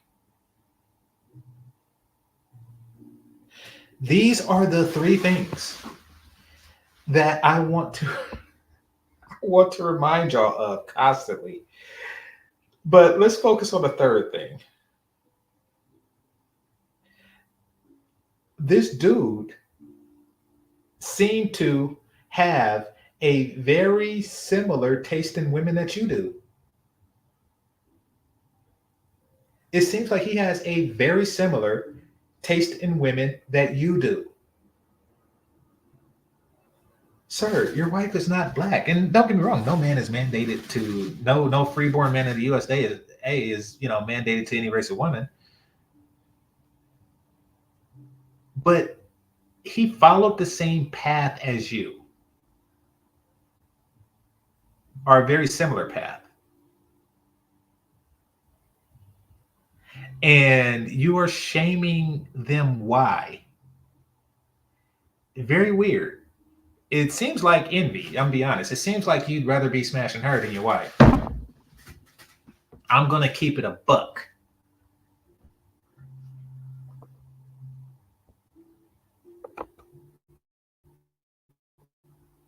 Bail money out. I mean, I heard that Phil Scott said on his reaction video that my husband supposedly is in jail. Okay, thank you. I had no idea. I guess I'll get that bail money out. But anyway, since a lot of people don't know what it means when somebody shows them hospitality, let my friend Ron from the YouTube channel Average Man Unplugged tell you how he felt when I met him in Cologne 2 weeks ago. Him and I, we collaborated. We met in Cologne, and since he was a guest in my city, of course, I would treat him as such. But let him tell. Okay. I don't know if Cologne. I don't. Is Cologne in Germany? I thought it was in France. I thought Cologne was like a city in France where they actually invented cologne. Somebody tell me if I'm wrong. You himself, since I am such a trick or not. I mean, ooh, shots fired. I just want to chime in real quick because, like, as you guys know, I just met her yesterday. Let me tell you something. When we were out, and when I tell it, it was, and this is how I know what she's saying is true, bro. Every single time I pulled out my wallet yesterday to try to pay for something, nope, you're a guest in my city. You're a guest here. I got you. I was like, Mike, for real, you make it. Yeah, I will say that, and this is why I don't mind meeting y'all, that when you're a content creator, people do show love. Ike showed love when I went to a dinner with him. Brenda and Ike picked up the check. Brenda's dude picked up the check. So yeah, I gotta say, when you're a content creator, subscribers show love. So I appreciate all of y'all. So he's just experiencing some of that love. It's not a major concern.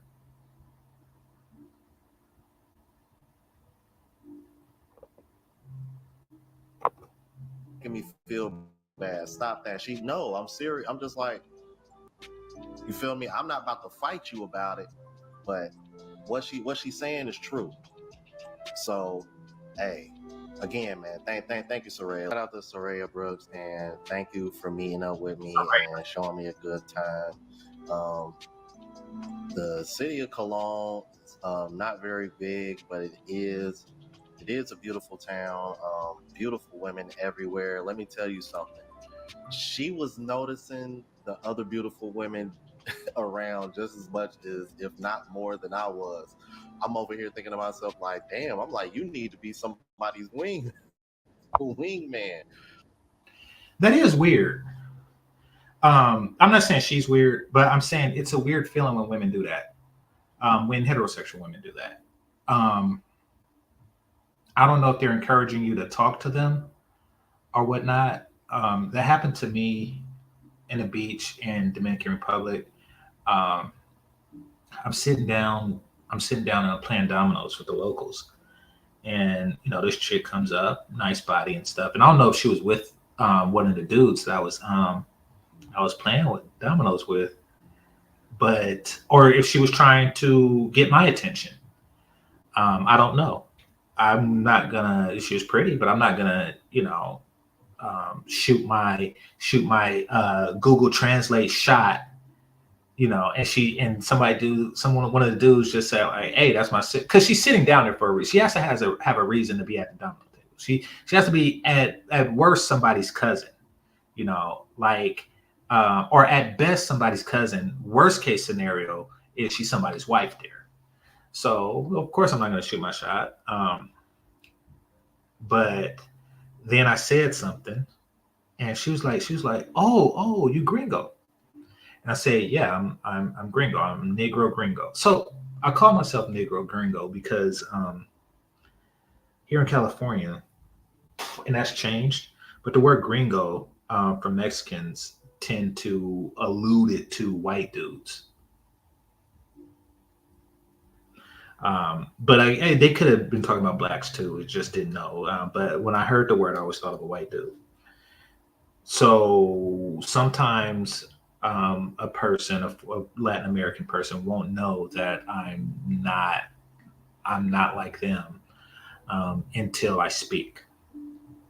And then, so I say, yes, I'm American Negro Gringo is what I tell them. So I told her that, and then all of a sudden she just started pointing out, all the beautiful women at the beach, and I was like, yeah, I noticed. I don't know what you want. I don't. And I'm thinking that they're thinking. This is probably true for Soraya. I'm thinking that what they're thinking is, don't waste the opportunity. I want you to enjoy my country. I want you to come back, and if you talk to some of these women, they will want you to enjoy this country and come back as well. I get that feeling. Now, this is before, the Dominican Republic, in my opinion, has gotten oversaturated with tourists, but and Germany, of course, isn't oversaturated with American tourists. But I think that they're like, listen, you know, I want you to have a good time. And that's something I got from both the women and men. I want you to have a good time. And I want you to experience the best that they have to offer. And in addition to that, I want them to experience it too. She's essentially saying that there are women out here who would love the opportunity, the rare opportunity, to spend time with you. Because, and he's calling himself average, because average or not, you're exotic. At the very best, you're exotic. Or at the very worst, you're exotic. At the very best, you are exotic plus the stereotypes that has been going through their head for generations now of sexual virility. So yeah, I see why that was happening.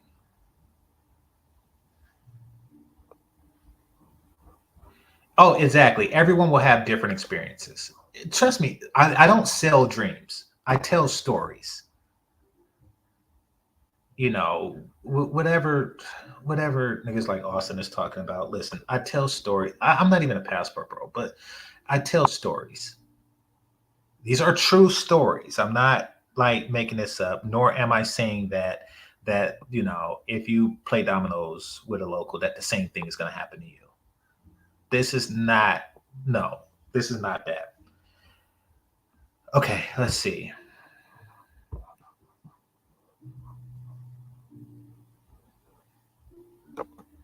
Let's see. Compare the looks of Austin against GameChanger and this other dude. There is no way. Um, let's see. These are doing good, and Austin is not. Um, okay, understand this, JM. Um,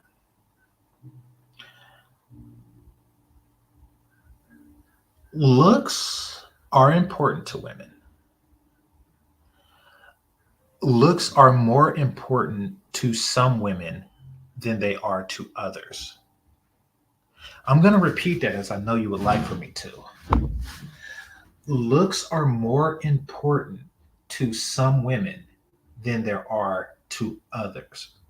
And that's something that people, particularly Black American men, have a difficult time dealing with. Because to Black American women, looks are a man's looks come at a premium. And that's because they're conditioned to seek relationships the same way men do, men of other cultures do. You know, like that's why in our culture, men are in the gym and women are not. But in other cultures, women are in the gym and the men are not as much. So someone like Austin, he comes from this culture where I gotta look the best. I gotta look the best. I gotta, I gotta be G'd up. I gotta stay groomed. I gotta say so fresh and so clean, clean. Ain't nobody don't best me. I'm just so fresh and clean. They got to do that because that's what we've been taught in this culture. That's not nearly as important in other cultures. Like nowhere near as important. Not saying that is completely unimportant. And I'm not talking about just abroad. I'm not talking about just overseas. I'm talking about here in the States. That is not nearly as important here in the States as it is in the Black community, in other cultures. That is, listen. I'm going to let y'all know something. There would not be an Asian community here in the States if Asian women thought like Black women when it comes to looks. If Asian women went around saying, oh, you got to be 6 foot tall, bam, that's it. No more Asian people. No more Asian people. No more Asian babies. That's it. That is it. No. Like, hey, how come there's no more Asian people? That's why, because the bitches say he's got to be 6 feet. He's got to be handsome. He's got to have a six pack. That would be the end of everything for them. But they stay in Harvard because the women aren't that stupid.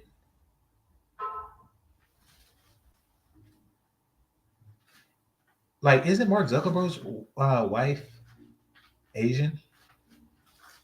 You think she give a damn what he look like? So, listen, JM, you can compare all you want. I don't give a shit. I do not give a shit. You can list all the handsomer men in the world than me, and I would still not give a shit. And I will, and guess what?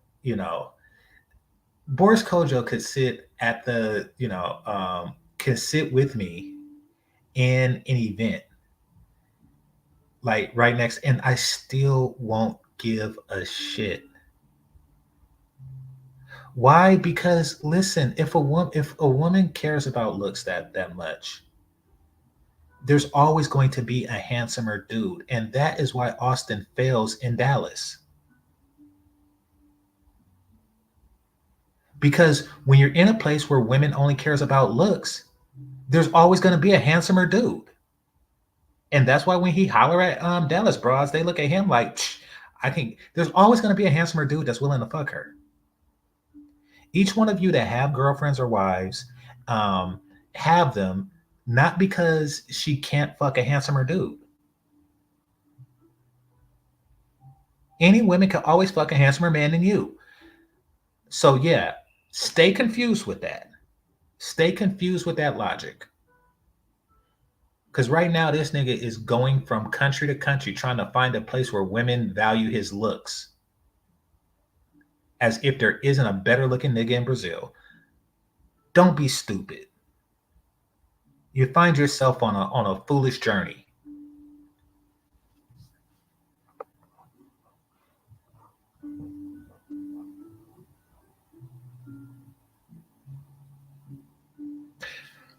First place I really realized this hard was the Philippines. And listen, I'm not saying be fat, ugly, and all that crap. And like looks is always going to be an advantage. Look your best, and that is your best. That's maximize your potential in every way. But don't get caught up in it. And the last thing, and this is the last thing I'm gonna say to you, JM, on this, is compare the looks of Austin. Listen, I'm not comparing the looks of another nigga, period. I'm done with that.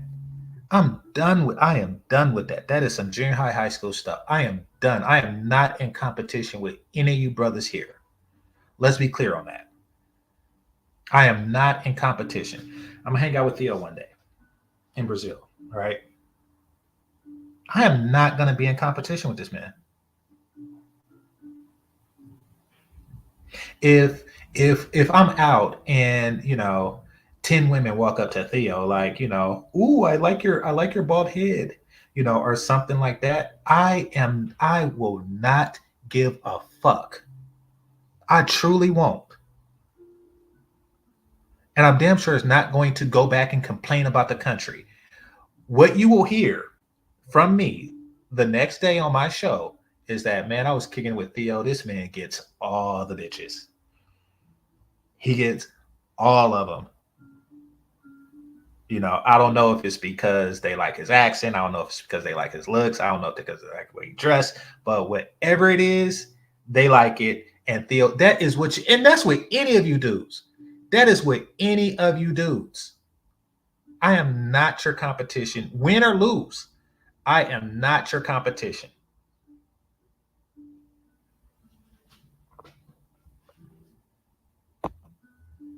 Like, yo, like just the dopest, coolest chick you'll meet. And my brother, you are lucky to have her in your life. Let me guess, I was trying to shower Rome with gifts too, huh? I was tricking Rome too, huh? Right? If you hear this man talking, you would think that I bought my husband's love. No, it's called hospitality. A lot of you guys don't know that. Learn from me. I'm trying to set an example for you. And tell me one thing, how is it okay if a woman sits there and says, I want you to buy me this, I want you to take me there, I want you to do this for me, blah, blah, blah, blah, blah. But in return, she doesn't even call a man back. Show him appreciation, show him gratitude. How is that supposed to make sense? Make it make sense. You paid luxury prices for you.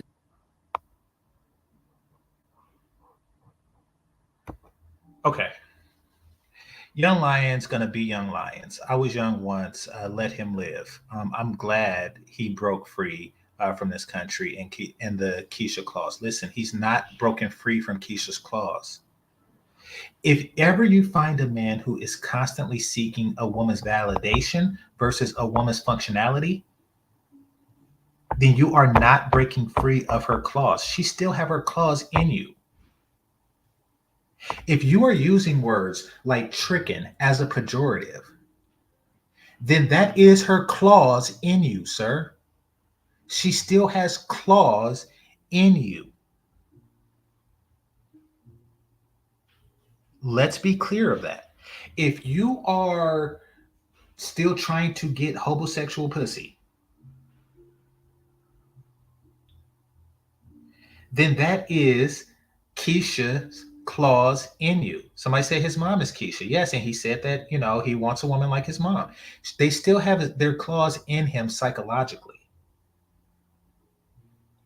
He's still chasing their validation. He's still chasing Keisha's validation, and he cries when he don't get it and when he didn't get it in Brazil.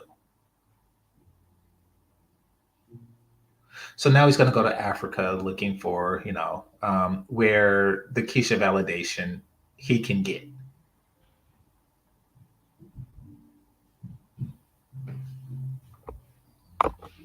But no, and then somebody said you say he's a young, listen, I was young too. I just said that, but I'm talking like junior high and high school. Y'all seen the movie.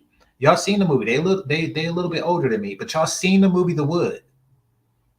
Y'all seen the movie The Wood. Like who could get the most numbers? At the end of the night, the person who gets the most number gets $1. Yes, that was me. That was me. I played them games as a young man, but that is not something I played in junior high. Excuse me, that's something I played in junior high. That's not something I played at 25.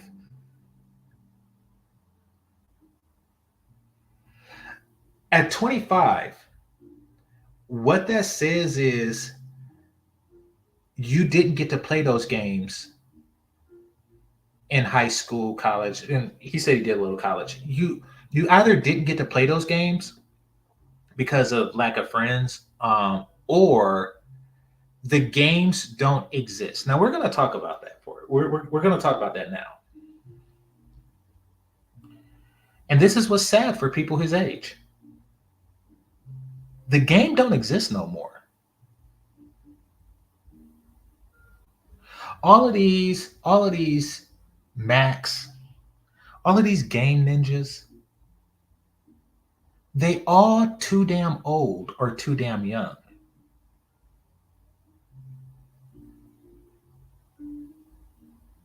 I'm going to repeat that. They all are too damn old or too damn young. Meaning that there is a sweet spot for game dudes. And this is like late 90s, early 2000s.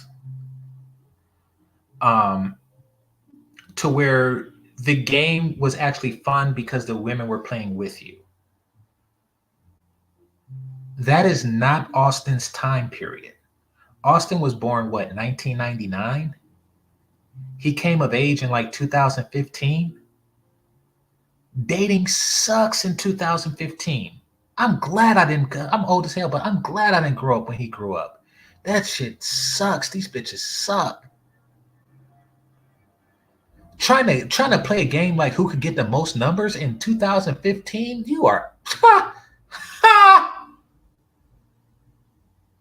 So he didn't get that out of the system. So here he is at 25 looking for a country to play 15-year-old games in.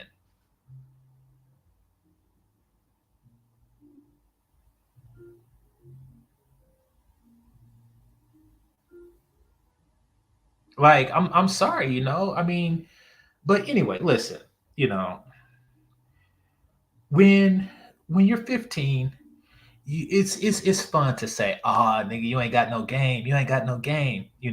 But then you take that same 15-year-old and you take the same dude that ain't got no game. Once you turn 25, you're like, hey, bro, you should really talk to my wife's sister. You should really talk to my wife's sister. Like, hey, my secretary, she probably really be in. That's when it's not funny.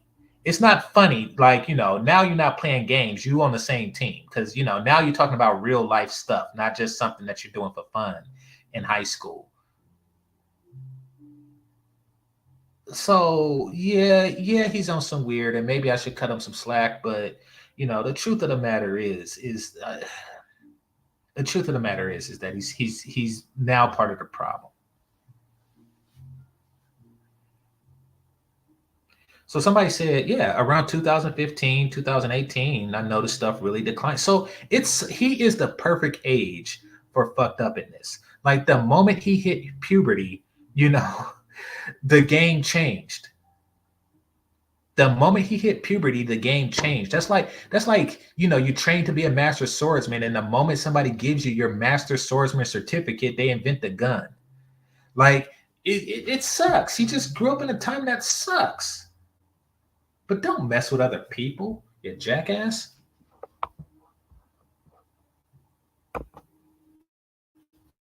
Penis. Do you understand what the fuck you did? And I know there's gonna be some black dudes gonna watch this and get mad at me. I don't care. I'm sorry, I don't. First of all, sir, I don't even think that any man on this channel would get mad at what you are saying because, for one, they don't take you seriously, and for two, they know what's coming out of your mouth is irrelevant. So nobody's getting mad at you, honey. And the second thing that I want to talk about is you're telling me that I paid luxury prices for used penis. Here's the thing. Most of modern Western women, they want to bum off of a man's resources, want him to take her and introduce her to a higher and more luxurious lifestyle, pay their bills, help them out mentally and emotionally. And at the end of the day, in return, all they can offer is smelly, stretched out, used up JJ, and probably bring some kids along. Sir, but you are worried about some dinner that I bought for the men that I was trying to impress, that I was trying to compete for. Let me tell you something. Okay, so y'all still talking about the listen, it's not messed up for all men equally, all young men equally. The worst thing you can be at Austin's age is a 90s player because it's not the 90s.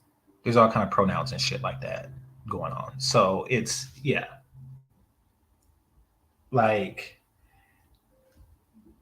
I mean, I guess I don't know what young dudes do. Um, yeah, I don't know what young dudes do.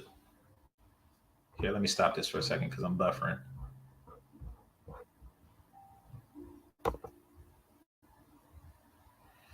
Um, I don't know what young dudes are doing. I do know that some young dudes are more successful than others.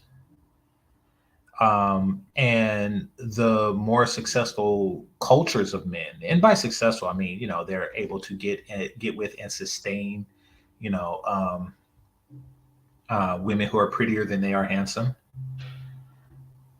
They're not dealing with Keisha like that. And if they are, it's because Keisha changed to fit their culture, not the other way around. Let me read this super chat. It says, I'm moving to Rio. Yeah, I'll meet you there. Probably in November. We'll talk. I'll probably try to head out there in November. Um, it says you can have the women. I only need one Japanese Brazilian woman. You can stay at my place. I have high speed internet. That's what's up. So I think I spoke to you in the back. Yeah, because you suggested something that I'm not going to do. But I spoke to you in the back on why I can't work where you are. Um, and yeah, I spoke to you on the phone about that. And so I won't be staying there indefinitely. If I could, okay, just so y'all know, if and when I am a completely capable, because I do work from home, but if and when I am one of those brothers that can work from home internationally on an indefinite basis, then I will be moving my home, likely to Latin America, maybe Africa. But to be quite honest, I don't want to deal with the time zone difference. I don't want to work at night. To be perfectly honest, Latin America is best same time zones. Not same time zone in California, but still. But yeah, we'll talk. We'll talk. But definitely we'll link up and and hang out for a bit.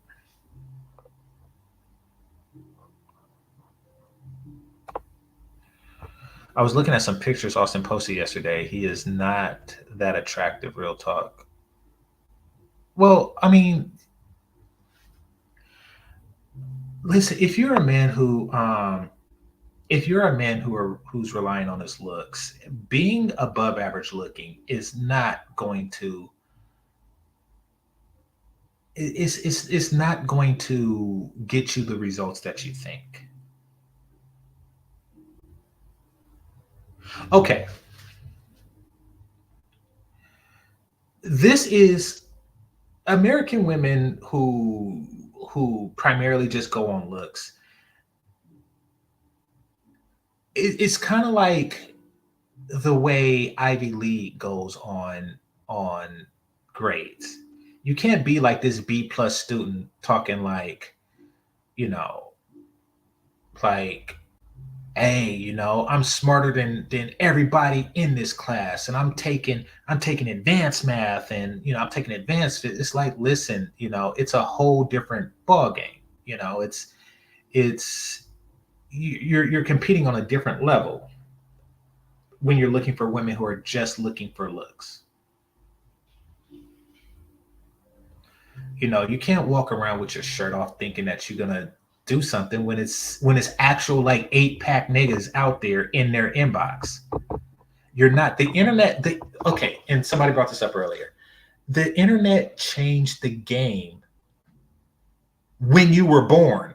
The game was already changing that, like trust me, I didn't need like, I can get by on my looks, but that's before the internet. And I will attest to this. I will attest that in the 90s, I was arguably, but on any given day, I would arguably be the most handsome dude on the block that I was on. I would even go further to say that on any given day, I was likely the most handsome man or boy that, because I became an adult in the 90s, that I was the most handsome man or boy that the girl I was talking to had seen in that day, in that particular day. If it was a Tuesday, I would likely have been the most handsome guy that she's seen in on that Tuesday. Unless she was at a concert or something, or went to a beach, or went to a place with like, thousands of dudes, or she went to a basketball game. But on a regular day, that is likely, and I could depend on that. Had I grown up with the internet, I would honestly say that I would not be the most handsome guy in a woman's inbox if I had came of age in 2015 or 2020. I could rightly say that I would never have been the most handsome guy in a woman's inbox. The game has changed on Austin.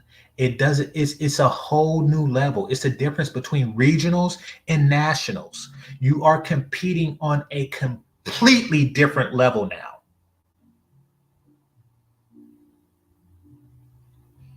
So stop trying to play 90s games and stop trying to hold men to 90s look standards today. It's a whole different ball game. You don't even, I'm not saying don't rely on looks. I'm just saying, like, unless you are ready, willing, and able to compete with 10,000 niggas that's trying to fuck this bitch, all based on their looks, then that's no longer a flex. Because you're either the top, what's 10,000? 100 is 1%, 1,000 is 10th. So you're either like the top 0.01% of dudes in looks, or you're not. And I am not. I don't give a fuck.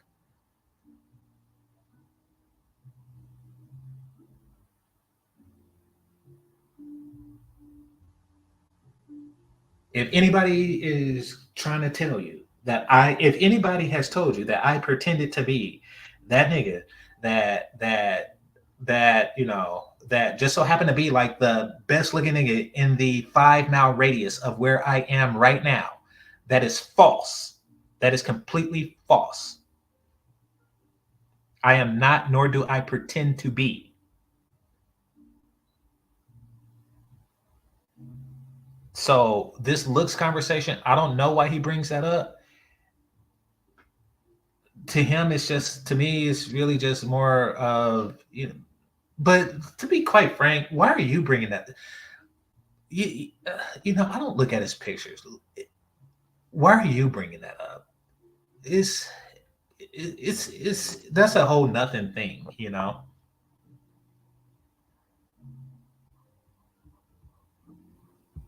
All right, let me go back to the thing now that I.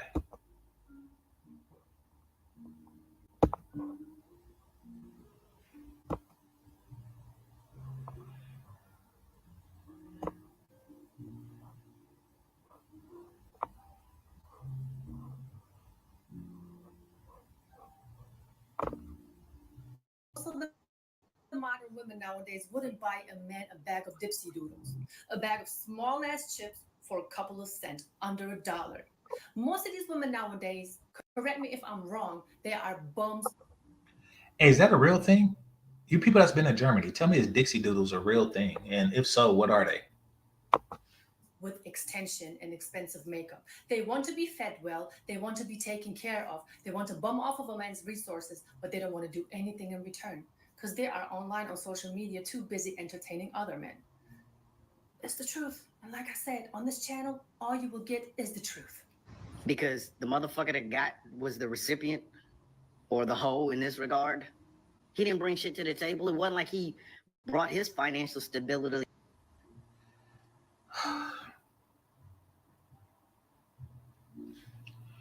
So, shout out to everybody that I met in real life.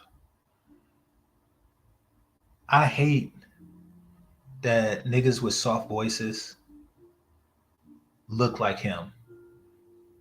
Cause y'all don't see me, so y'all think that I look like a nigga like him, or I'm on some shit that he's on. Nope. But how is she a hoe and a trick? This nigga's just all over the place.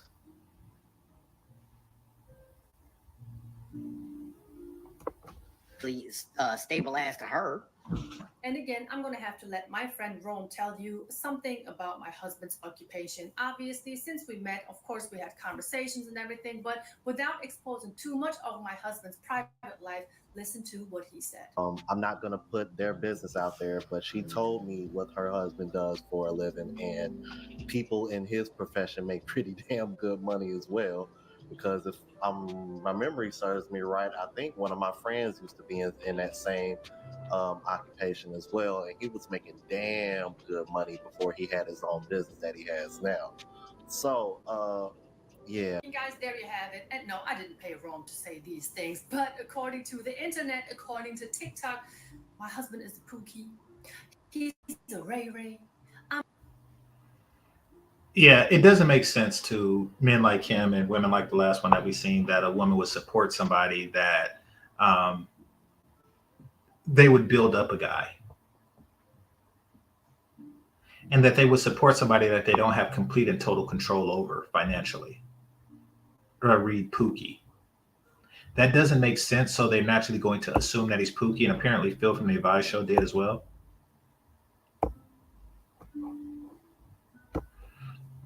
But here's the truth of the matter. They know. I actually gave advice years ago. It was like 2019 or something like that. I was in a bank. It was a young girl there, PYT. She was something, probably something Persian, probably from that region. And she looked at my bank account and she said, what do you do? At least at that time, I looked a lot younger than I am, and probably still today. So yeah, I told her what I did. I'm a software engineer. She said, oh, my boyfriend is going to school for engineering. All right. And she said that he has a midterm or a final coming up. And he's taking me to brunch tomorrow, for blah, blah, blah. Right. And then I told her, I said, you want to earn some points with him? I was like, if you really want to earn some points with him, make him breakfast so he don't have to spend as much time during that day, and he could study more. He'll do better on his exams. Because I mean, I get it. He wants you and he wants that degree, but hey, I mean, shit, help him. Make his breakfast, help him get that degree, help him study a little bit better, a little bit more, get a higher mark, and so it's easier for him to get employed after he graduates, and then have a lifetime of brunches with him. So I think she was open to that. She was like, oh yeah, that makes sense, because she was looking for how to score points with her dude. I'm assuming he's probably like a white dude or something like that. But she was looking on how to score points with him. See, a lot of B-dubs, they don't look for how to score points. They look for control. So she heeded that advice.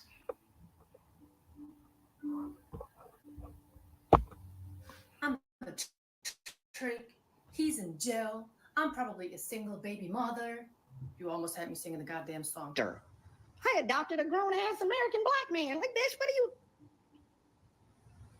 She's literally putting her fucking shortcomings out on the internet. You gonna come on Annalisa's Keating's internet and say that shit out loud? I'm announcing I'm a trick. The fuck? Who in the hell is Annalisa Kiddings? Is she the owner of the internet? What the hell is that?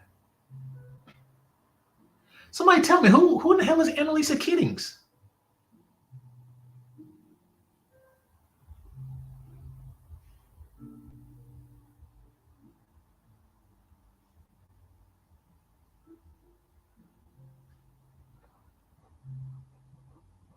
What the hell? All right, why y'all answer that for me? I'm gonna respond to Primetime VA. He says, just funny, people assume her husband is broke. But of what he was, white, they wouldn't. LOL. Oh, if he was white. Okay. Yeah.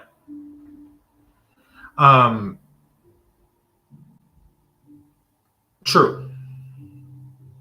A lot of relationships that are black women, white men relationships, the woman is the breadwinner. But she understands that when they go out in a car that she bought, you know, the expensive car that she bought and paid for, et cetera, et cetera, et cetera, they would assume that she is a kept housewife. And she lives off of that. She lives off of that image of, you know, whiteness. Like, you know, like there's that movie with Sanaa Lathan, Something New. They would assume that he's the breadwinner when they see the house, they see the car, they see the et cetera, et cetera, et cetera. But no, it's typically the other way around. Oh, so Cortez, you know, he just called it. Yeah. I didn't know that there were stats on it, but this is just something I've seen. Like I've seen relationships like that. And then she picks up the check. You know, not always, but I mean, you know, a lot of women are concerned with the look of things. But I think that they assume that. Not only because he's black, but once again, that is the only. See, black women don't do the whole build a man up thing. They support you when you're down, but not build you up. Meaning that a guy making $12K a year that's selling mixtape will get the support. But a guy who's making $12K a year and he's on his last year of medical school or he's completing his residency, they're not going to support. And this is okay. And I was actually talking to Bernard about this recently. Bernard and I still talk. I was talking to Bernard about this recently. Explaining to him the concept of over, and he knew it, but you know, we was going over why that's a thing. Of overqualified. Black women look at black men, certain black men, as overqualified. Not that they're not interested, not that they're not attracted, just that he is overqualified. If he's in medical school, he is overqualified, meaning that he is going to leave. A company isn't going to hire you, you know, if you are overqualified, because you are soon going to leave that company. The moment they finish training you and teaching you, you're going to take that training elsewhere. You are overqualified. They know when a man is overqualified, and they know that men, and I do this too, they have filler women. These are women that men, and I've done this, and quite frankly, I don't see a problem in doing this. I don't have a moral or ethical quorum against this. There exist men who use certain women for so we don't forget how to fuck. There I said it. Certain women you use so you don't forget how to fuck when the actual woman that you want to fuck fucks you.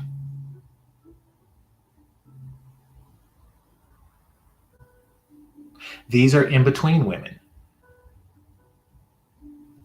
Many black women see themselves as natural in between women, quite frankly, because many of them are. But more so, they think that it's a race thing. They think that they are in between women because of their race, but really they are in between women because they believe themselves to be in between women, and they have taken measures to ensure it. Nevertheless, they're in between women. They're the women who, if Lori Harvey just left you and you're trying to shoot your shot at Kelly Stamps, these are the in between women.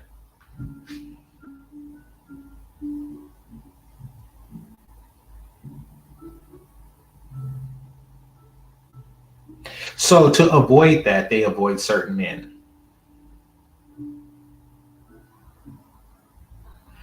Now, here's how they shoot themselves in the ass. And I'm not talking about BBLs. I have, and many of you brothers have,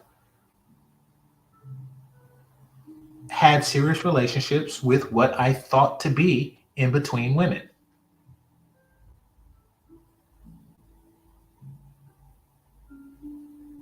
Sometimes you get an in between chick and she become your main chick. You didn't plan that. But that time in between turned into a lot longer than you expected. And now the in between chick became your main chick. That happens. Sometimes you get so comfortable in the in between relationships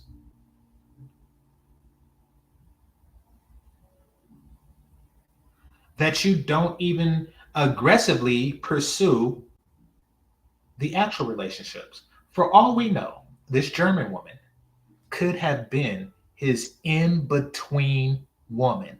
I want y'all to stop and think about this for a second. He probably fantasized about a black woman that looks like Megan Good, because him and Megan Good are about the same age.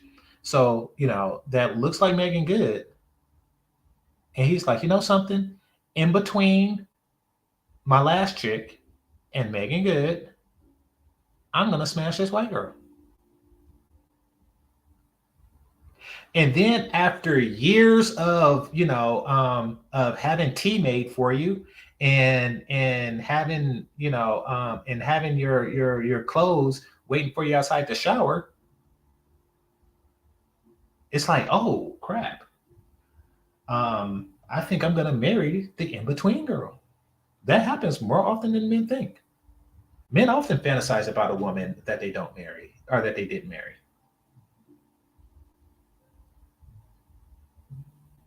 See, it's called landing on the moon. It's landing on the moon. People think like, oh, you shoot for the stars and land on the moon. Yes, but you got to land. You actually got to land on the motherfucker. You don't just shoot for the stars and think you got to run out of gas right when you just so happens to be in the moon gravity. No, you have to reach a point and say, you know something, those stars is kind of far. I only got so much gas. I am going to go back to the moon.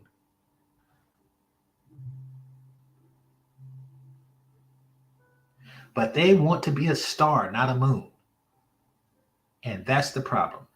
Oh yeah, I mean, the whole baby mama thing is what in between women do, in order to be the sought after one. That's what Chris Kerrison did to her husband.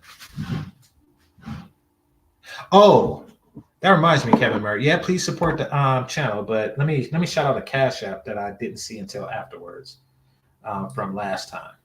So you will be shouted out on this channel. So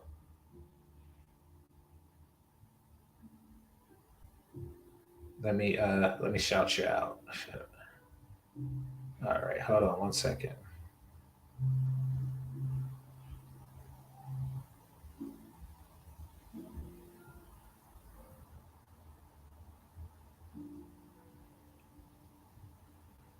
All right, what do you press? All right, give me a second.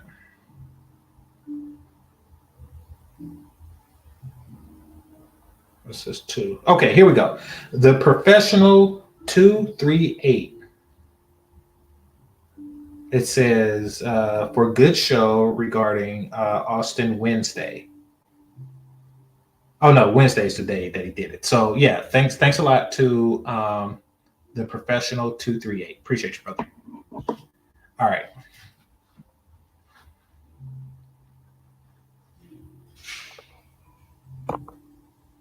On what y'all talking about? Okay, let me continue.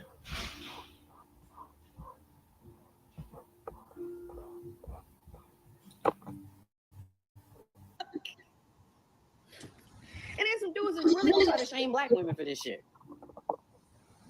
Black women, how come you won't trick me? Sir, if you haven't noticed yet, the world is a big place, and American. And this is what I'm talking about when I talk about the stupid relationship that we have with the word and the concept of trick. Because is she tricking him or is she tricking herself? Very weird. Yeah, Tim Howard said, protect your seed, gentlemen. Absolutely. Listen, I remember I was on the Chitlin Sisters panel, and I was talking about how, oh, crap. Salute to you, Tim Howard. Appreciate it. Everybody who got one, give a thank you to Tim Howard for this. So I was on the Chitlin Sisters show, and they was talking about, dang, what was I was talking about birth control and how I take like an extra step in birth control, and that is when I'm finished, I run water in the condom, I tie it, and then I put it in the toilet and I flush the toilet. I do that. And they was like, oh, what, you balling out of control or something? What, you think they want your stuff? Yes, they do. Yes, they freaking do. Yes, they do. They want that sperm. And you want to know how I know? Because I've been doing this. I've been doing this for a while. Okay, for one, first I did it because what happens is, and this happened to me. This happened to me. I was 19 years old. Chicks will say that they're pregnant just to test you to see if you a deadbeat nigga.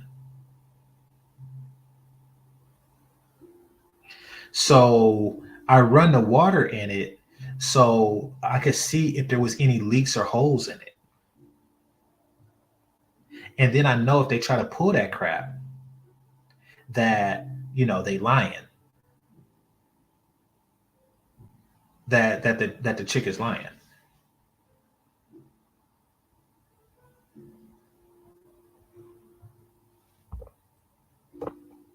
Yeah, I don't make stuff up. When I tell you I do stuff, I do stuff. That's what I do. That's what I do. Listen, that has given me peace of mind, and y'all will be surprised. Listen. If y'all do this step, you will be surprised at how many bitches will come out of the bathroom in their house and say stuff like, did you flush it down my toilet? You know that clogs the toilet, bitch. I don't give a fuck. How's it gonna clog the toilet and my shit don't? I don't care either way. Now I know that your ass was looking for it in the garbage can. You was looking for it in the garbage can. You was gonna take it out the garbage can and shove it up your pussy. You nasty bitch whore. That is what you was gonna do. But I flushed it down the toilet. And if you insist that I don't flush it down your toilet, I'm gonna keep it in my pocket. Fuck you. Now I know what kind of person you are.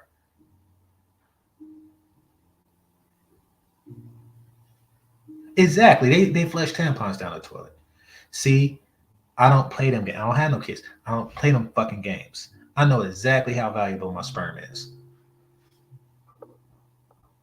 I got all kind of genetic shit going on. Fuck these man chilling bitches. But yeah, they tried to silence me.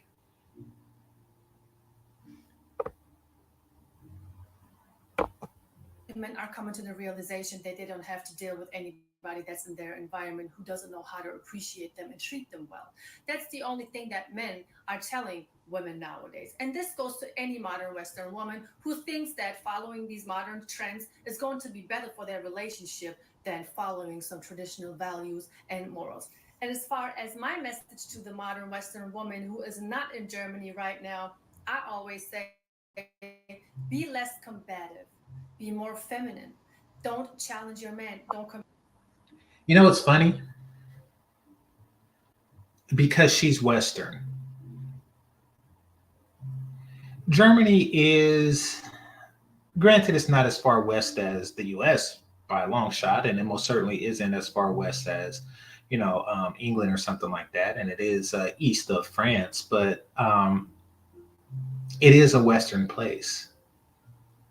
I mean, it's not Eastern. It's not Asian. I mean, it is a Western place. So it's interesting that I think that she means something else when she says that. I'll be honest with you. All right, that's one. We need the other four to show some love, because I will be putting stuff on members only. So we need four more to show some love. Y'all can't be freeloading. He not tricking. compete with your man, compete for your man. Be a lot more feminine. Don't Good point. Yeah, if she's Turkish, then which is Asia. It's on Asian steps. Then yeah, she's Eastern. You're right. Good point. have your guard up all the time.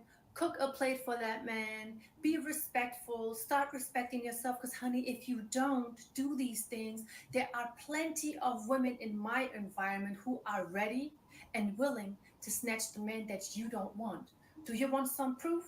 Let me show you the receipts. Let's look at this little incident that happened while I was vlogging with Rome in Cologne. And I'm going to let you handle everything else in the comment section.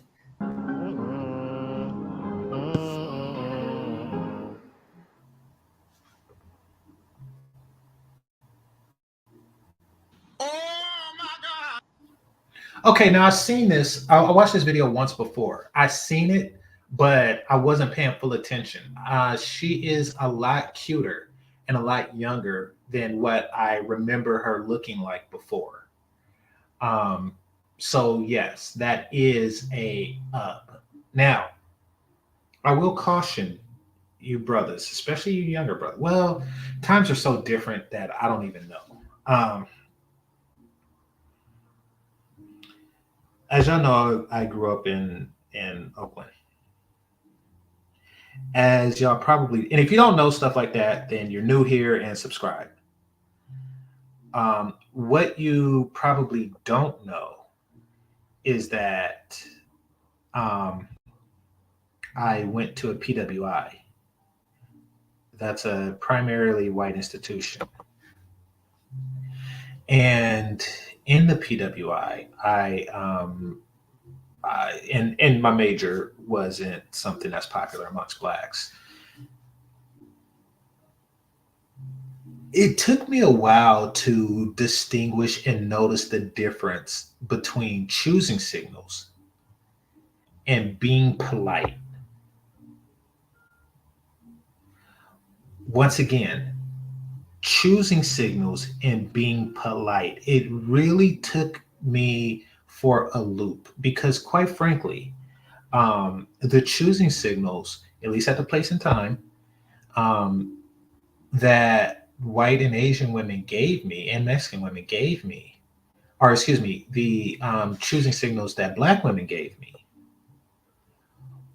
was very similar to a white woman, an Asian woman, a Mexican woman. It's very similar to just being polite. And that's because, and this is going to sound crude, but there's no other way to put it. Black women are only polite when they want to fuck you.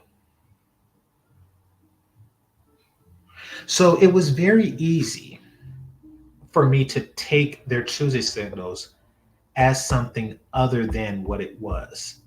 And I'll give you an example. I was late to a physics class.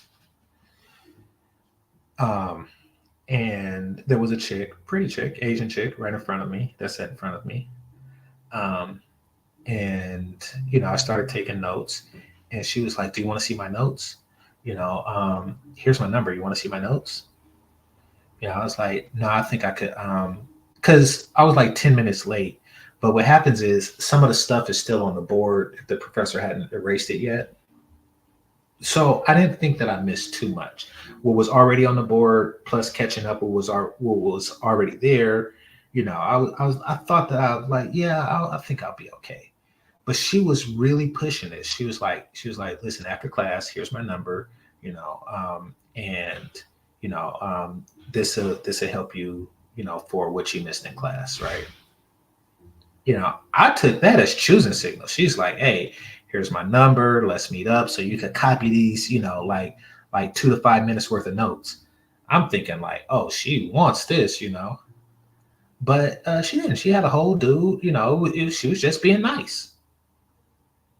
She was just being nice. Now, granted, if a black woman were to do the same thing, it likely is choosing signal. So very, and I'm not saying that this chick's not choosing because, quite frankly, I've never been to Germany. I don't know the difference. I don't know the difference. Um, it's probably a very distinct difference. She's probably like choosing like, hey, this is a green light, this is a green dress, then it's all good.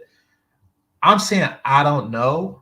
And when you come across different cultures, be prepared that you might not know. Do I say that you don't pursue? No, I would never say that. I would say tread with caution. Be equally polite, strike up a conversation. Don't just be like, oh, you want some of this dick. Don't do that.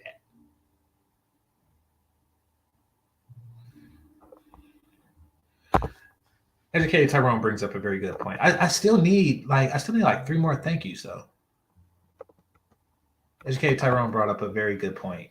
Um, Too much, and the reason why it's unhealthy is because seduction techniques that you use on her is completely different than everywhere else in the world. It is completely and entirely different than everywhere else in the fucking world.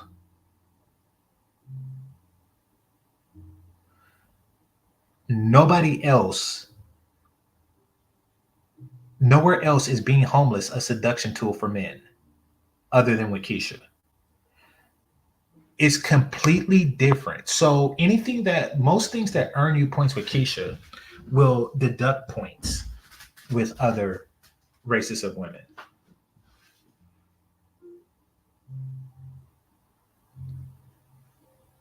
So food for thought. Like the things that seduce Keisha does not seduce other groups of women.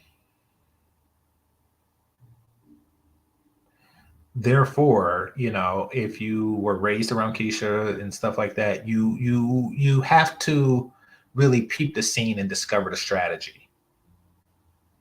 All cultures are unique, all women are unique.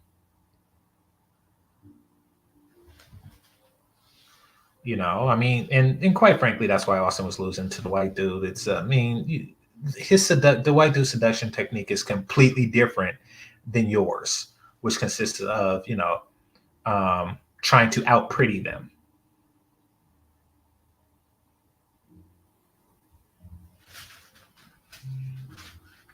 And then when it don't work, call colorism. Like, yeah, that doesn't fly. That doesn't fly with non-Keisha women. But yeah, she is a cutie.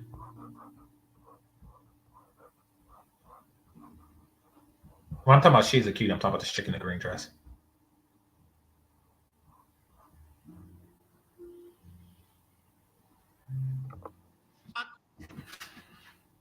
Y'all saw that, right? Tell me, how many times did you have a woman like her look at you, giving you clear signals, smiling at you, waving at you, and keeping eye contact? Now, I know some of you may be like, wait a minute, she probably just wanted to be in the vlog. Well, if that is the case, why didn't she just walk past? looked at the camera, smiled, and continued looking forward and kept it moving. Look at her face. She kept eye contact with him even as she had walked past and was barely seen in the camera. And that is Yeah. So once again, signals read different depending on where you're at, but this does she does look a little choosy. Somebody said you think she's cute. Yes, I do think she's cute.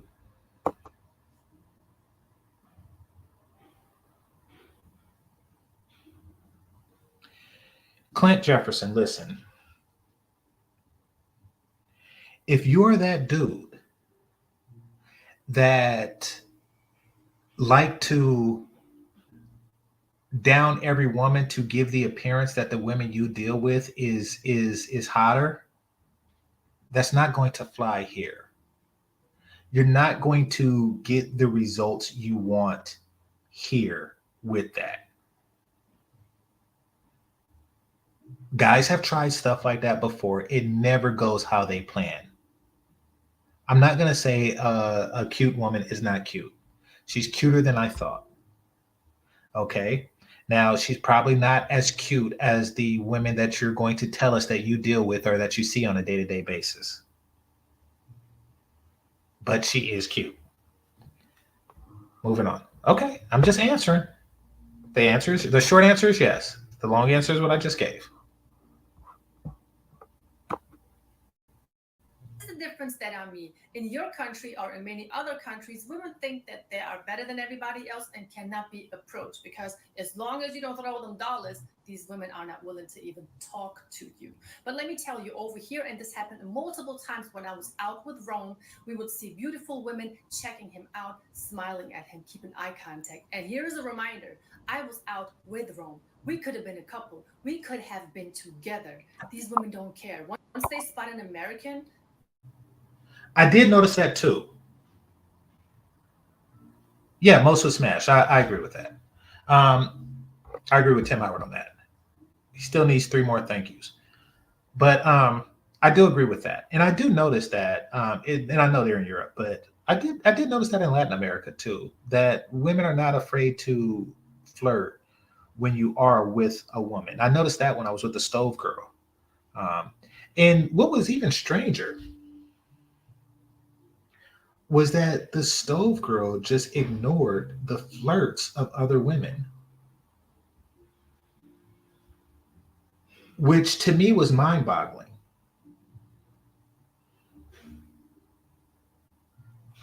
To me, that was mind-boggling. Like, for example, so I'm with the girl that I got the stove for, and we're in Santo Domingo, and we're walking down the Colonial District. And there was a chick who wasn't as shapely as the stove girl, and she wasn't as pretty in the face as the stove girl, but she had some tig-o bitties. So of course that caught my eye. Now, I'm typically subtle about stuff like that, but she okay. In order for her to notice my glance at her tig-o bitties from across the street, she would have had to been looking at me prior to that. So what she does is she crosses, because she's walking towards us, but she's on the opposite side of the street. So she crosses the street and then walks towards me, and she's looking, and the stove girl didn't even look. So she's on my right. Now, when I say street, this is not like a street with cars. This is a street. This is like a not an alley. It's bigger than an alley, but it's between buildings.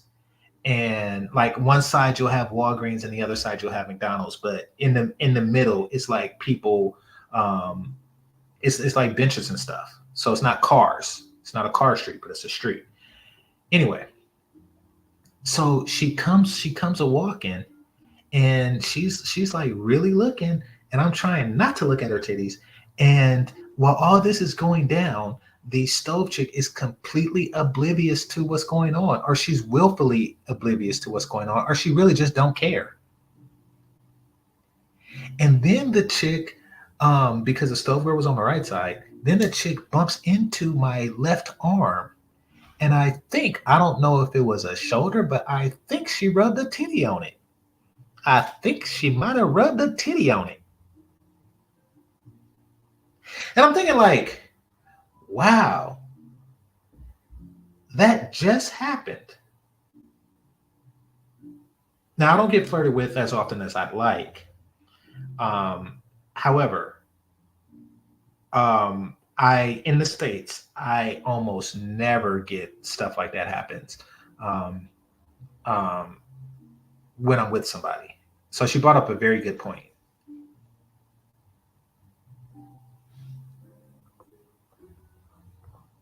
Mate choice copying. What's that? I'm not saying all women do, but those who are into American men, they have no time to waste, and they will let you know. Getting out of this is some used dick. Community. Okay, I will say that she may not have known I was American. And for all I know is the reason that they don't care. I mean, he's obviously not German, but he's obviously not German, but I don't know if they knew he was American either. I don't know if my experience is unique to American. It's probably not. It's probably just something that they do, and that's the reason why the chick I was with didn't care, because when she's with a local dude, the same shit happens, and they just so used to it that or when she's single, she do the same shit. She just flirts with niggas who are with a chick. Who knows? Who knows? Like I say, different rules. When you go places, it's different rules. Are you fucking? I'm sorry. What am I do? What you want me to do? Don't feel bad. Black ladies, please don't feel bad about that shit. Please. Black women, do not feel bad about that. Ladies, don't get mad. But that goes for every modern woman out there who thinks that the average man is just not good enough for them. But then at the same time, don't get mad at women like myself who are less combative, more respectful, more feminine, know how to treat a man, don't make a secret out of it, who actually applaud their men and congratulate their men rather than hating their men or even hating on their men. Because I know that a lot of you have a huge problem with congratulating a man or even giving him compliments publicly, and we just don't have an issue with it. These ladies here will snatch the man that you don't want, run with him, while you will be taken back to the warehouse because your expiry date has passed. You hit the wall, bounce back, but you're still thinking that you cannot find a man that will match your energy. I don't mean no harm when I say that, but we cannot blame men for everything that's going wrong in our lives as women. Guys, that is everything that I have for you for today's video, but I need you to stay tuned to this channel because I'm going to have other passport bro wives who are from Europe speaking about their experience, speaking about the issue they face in their society. And let me tell you, we have a lot to talk about because it's one thing to hear it from me all of the time, but it's a different thing when some other women start speaking up. Ladies, I'm so thankful for you, but oh crap, she is really just stunting on these chicks. She is really just stunting on it. Hold on, let me play. Oh, it's still some more. It's 15 seconds more. At the end of the day, I am thankful for everybody on this channel who is smart enough to get my message and who doesn't let their emotions take the best of them. Thank you all so much for taking the time out of your day watching this video. Make sure you subscribe to my channel if you have already. Welcome on board. Like the video, comment on it, and don't forget to share. Thank you all so much. Have a blessed weekend. Until the next video. Oh crap. See, it's one thing when Danica does it. It's one thing when Chantel did it. But it's a whole nother thing because what's happening, and we see it all the time. I'm not going to say press one in the chat room, but y'all know if y'all have seen this. It'll be a dude with a chick that's not black. And then you go to like their wedding or something, and all of her sisters is with black men. You ever see situations like that? I have.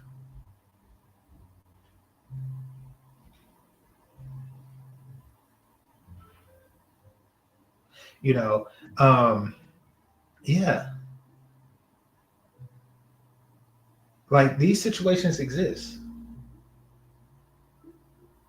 So she's obviously in that situation, and she's going to share it to the world. And sisters hate that. They hate that because these situations are never Pookie Ray Ray situations. Let's be clear on that. They're always with the men that they like to tell the world don't exist. They're always with the black men that they try to tell the world that don't exist. And these are the black men who are anywhere between the 45K range to the infinity range. But let's just say 45 to 85K range. That when they get with a black woman, they say you don't make enough money, but these same dudes will get with a Latin chick. And the reason I'm saying Latin is because I'm thinking of a friend of mine who did that, and this girl was Mexican, and like all of her, all of her,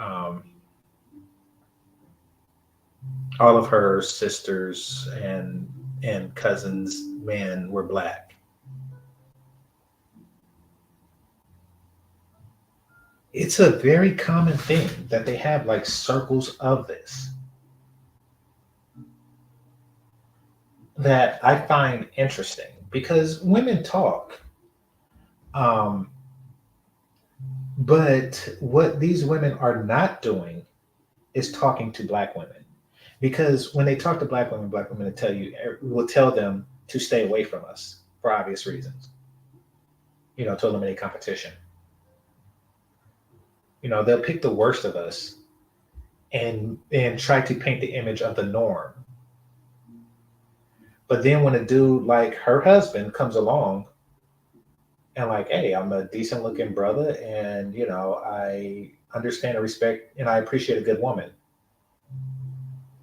like most black men do and are. Then it's a whole different like, oh, wait a minute, I don't care what these bitches are saying. I care about what I see and what I'm getting, and that's point blank. Period. Okay. She says she is ready for that smoke. Well, yeah. I mean, they all listen. They're not afraid of you. They're not afraid of your smoke. The thing about the okay, you got to understand white women, and I know that she's. I don't really know how to classify a Turkish person, to be honest, from a race standpoint, and that's because of its proximity. In fact, I think that the country itself spans both Asia and Europe.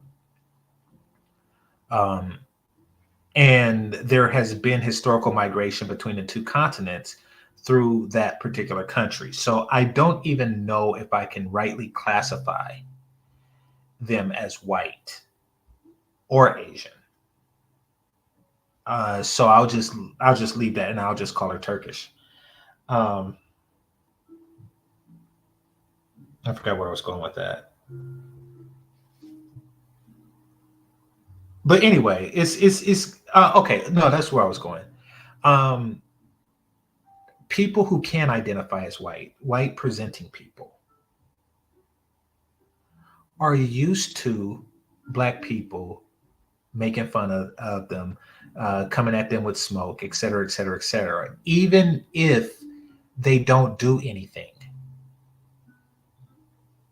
Like we can have a show like In Living Color, and that show can run for years making fun of white people, and they don't care because at the end of the day, they rule the fucking world.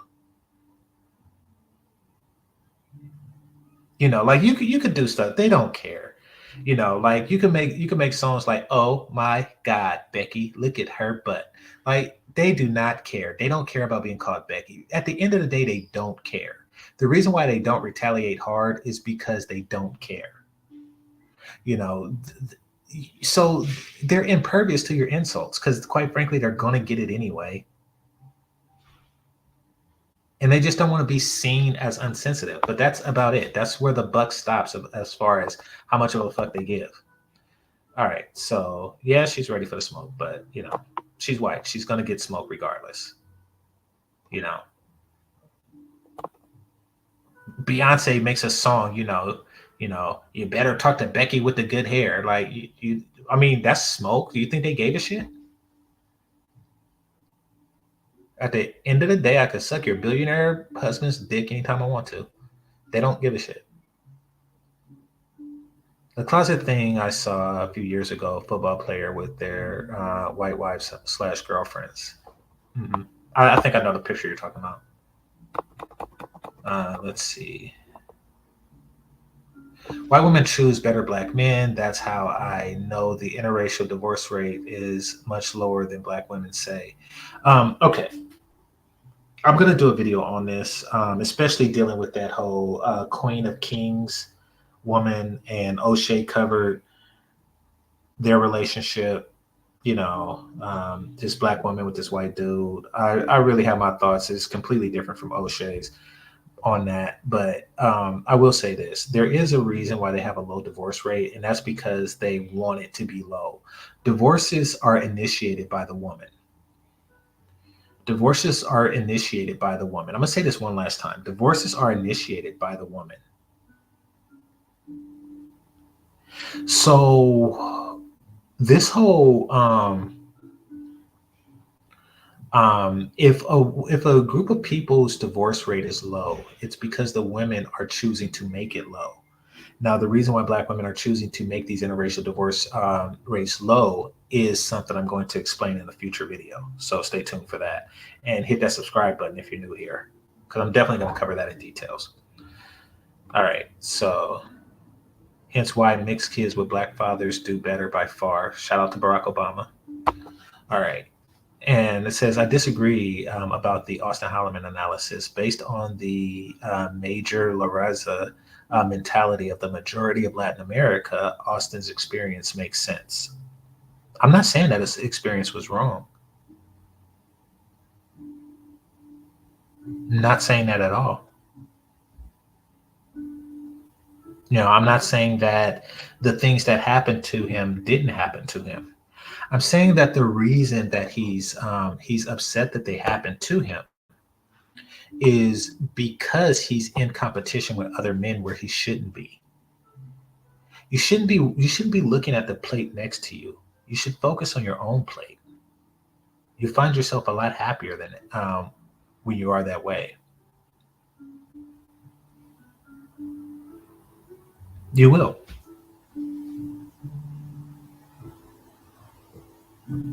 Now, the major La Raza thing, once again, I have to get to know a culture.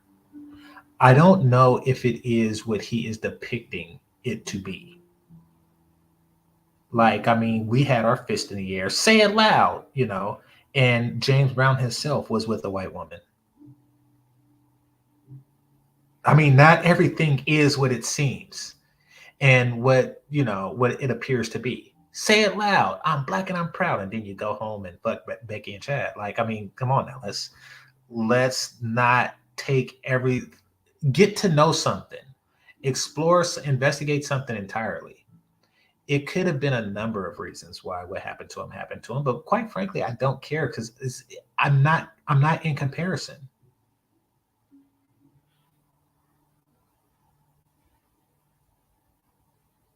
I'm not in comparison. Listen, and I don't know your age, Jermaine, or anything like that. You're gonna come to a point where it's just exhausting. Do you play those games when you compare, when you have the pissing contest or the biggest dick contest, with your friends or whatnot? You're going to come to an age where you just realize that you're gonna win or lose this contest, and there's really no need to compete like that anymore. Typically, that age is very young, but in his case, it's a little bit older because of tragic lack of experience. But it is what it is.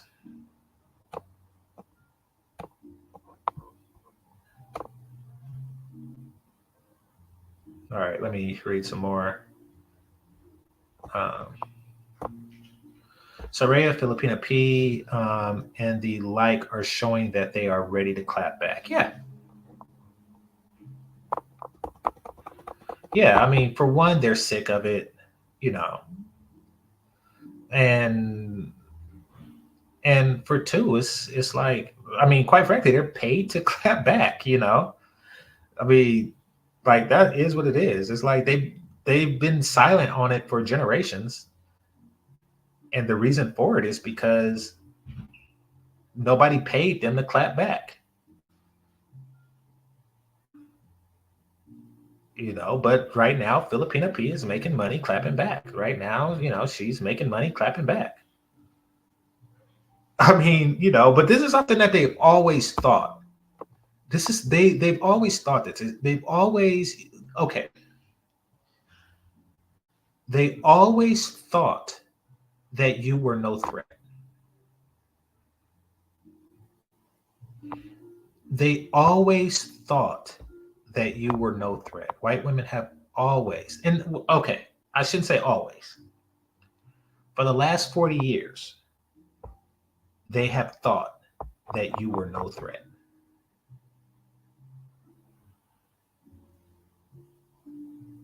They have thought that any man that you have,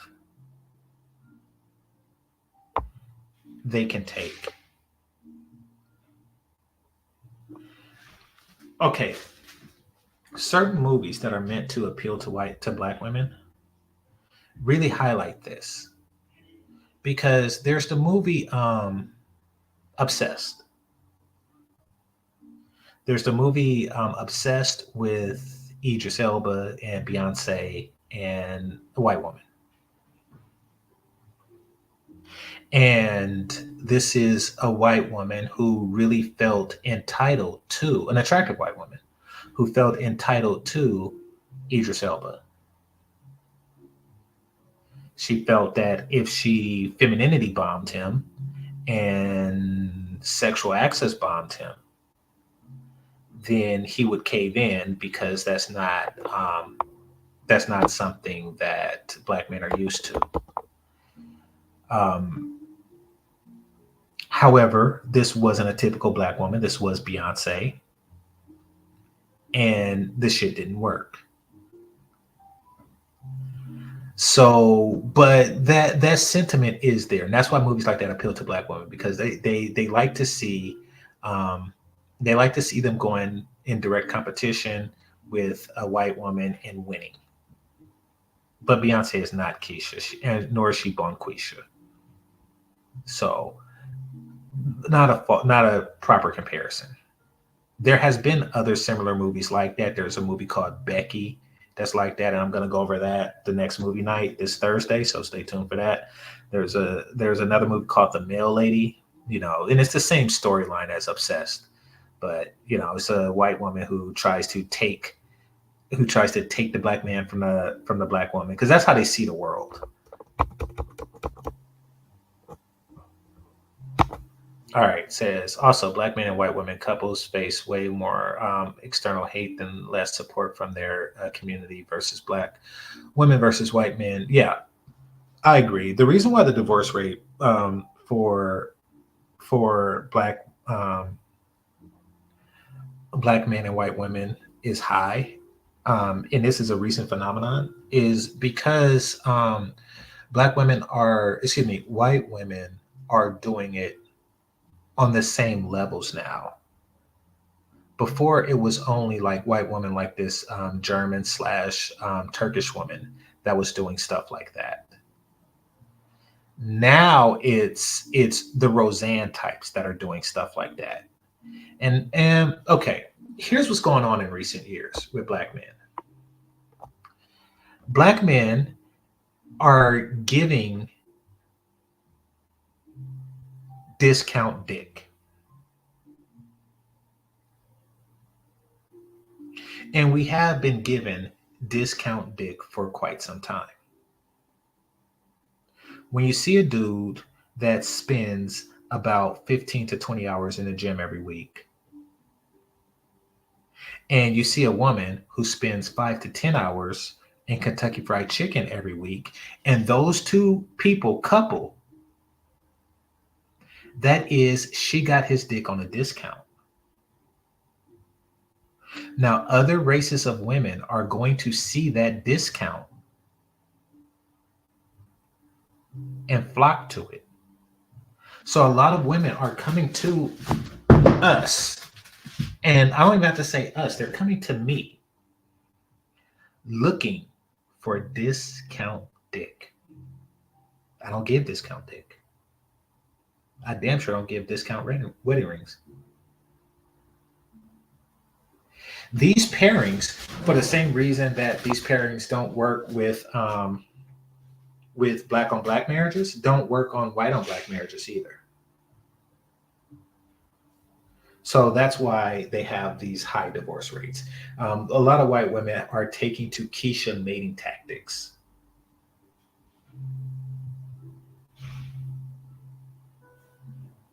And they're marrying the same problematic pookies that the black women are marrying, and they're divorcing the same problematic pookies that the black women are divorcing. But when they talk about the high divorce rates, it's not from women like this German women, you know, and shit like that. No, it's this new wave of getting in on the depravity that other groups of women are doing. Let's see.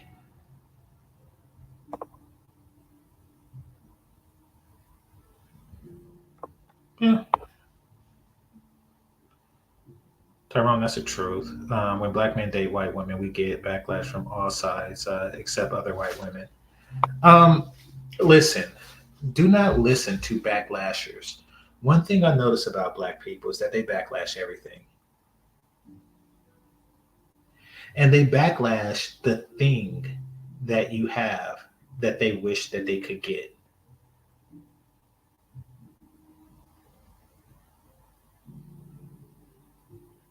I remember, and this is one of the niggers things I ever heard a nigga say, talking about another black man, not me, because I don't have a master's. He was like, that nigga got a master's degree. So what, he think he my master? I thought that was the dumbest shit I ever heard.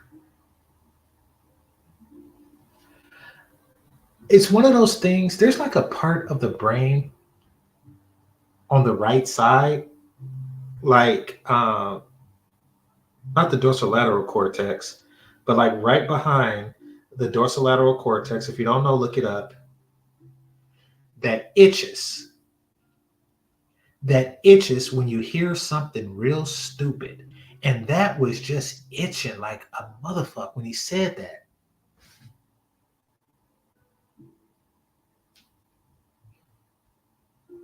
But it reeks of hate, it reeks of envy, it reeks of a lot of stuff. And we need to so don't listen to people like that. Listen, haters are gonna hate. Don't even listen to people like that. You know, these would be the same people that just out of nowhere. These would be the same black people do shit like that. Everybody knows that scene on New Jack City where he was talking to G Money, but he stabbed Kareem in the hand.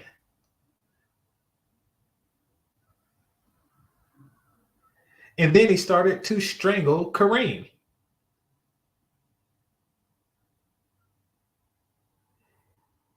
He said $1 million a week business, reduce the fucking rebels. And then he stabs Kareem in the hand. And then he started choking him with the chain. Then he said, I never liked you anyway. Pretty motherfucker. It's like, damn, nigga, you got some hate in your soul. You was walking around with hate for Kareem and he ain't did shit but be light-skinned. Or pretty, I guess. You fucking his cousin, but you just hated that nigga. Do not listen to half these niggas hate you because they can't be you. Just like Nino Brown hated Kareem. He just hated that. I was like, what the fuck did he do? What did he do? So listen, they gonna hate. They gonna come at you with the verbal, like, oh yeah, you had to get a white woman. You can't do that. Fuck you. Suck my dick. Oh, and that's another thing.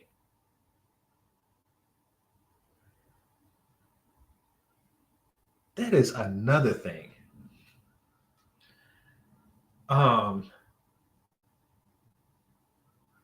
Suck my dick or shut the fuck up. Suck my dick or shut the fuck up. I'm gonna say that one more again. Suck my dick or shut the fuck up. Meaning, if you find yourself with a woman who's sucking your dick, and another woman comes at you and says, in any way, shape, or form, try to shame you for getting your dick sucked by this woman, tell her to suck your dick or shut the fuck up. Under no circumstances am I taking my dick out of the mouth unless I'm putting it in another one. Fuck what you talking about. All the black women who are criticizing this man for being with this Turkish woman is not going to suck your dick. If you listen to a black woman shame you for being with a white woman or another woman, she's not going to suck your dick after you leave.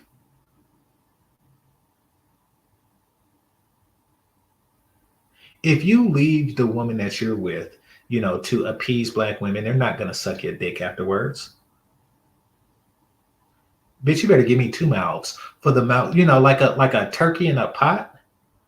What's that called? A turkey in a pot is better than 2 in a bush. It is. This is a dick in the mouth. So unless you're giving me 2 mouths on my dick, I don't want to hear shit. Ever. Ever! Don't you come at me with that garbage. It was an episode of I didn't watch this show, but my mom did. So I watch it as a point of mother-son bonding time when I was over there. There was a show called Sex in the City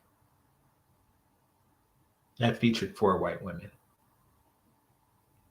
Now, the show went in one eye and out the other. But there was one episode that stuck with me.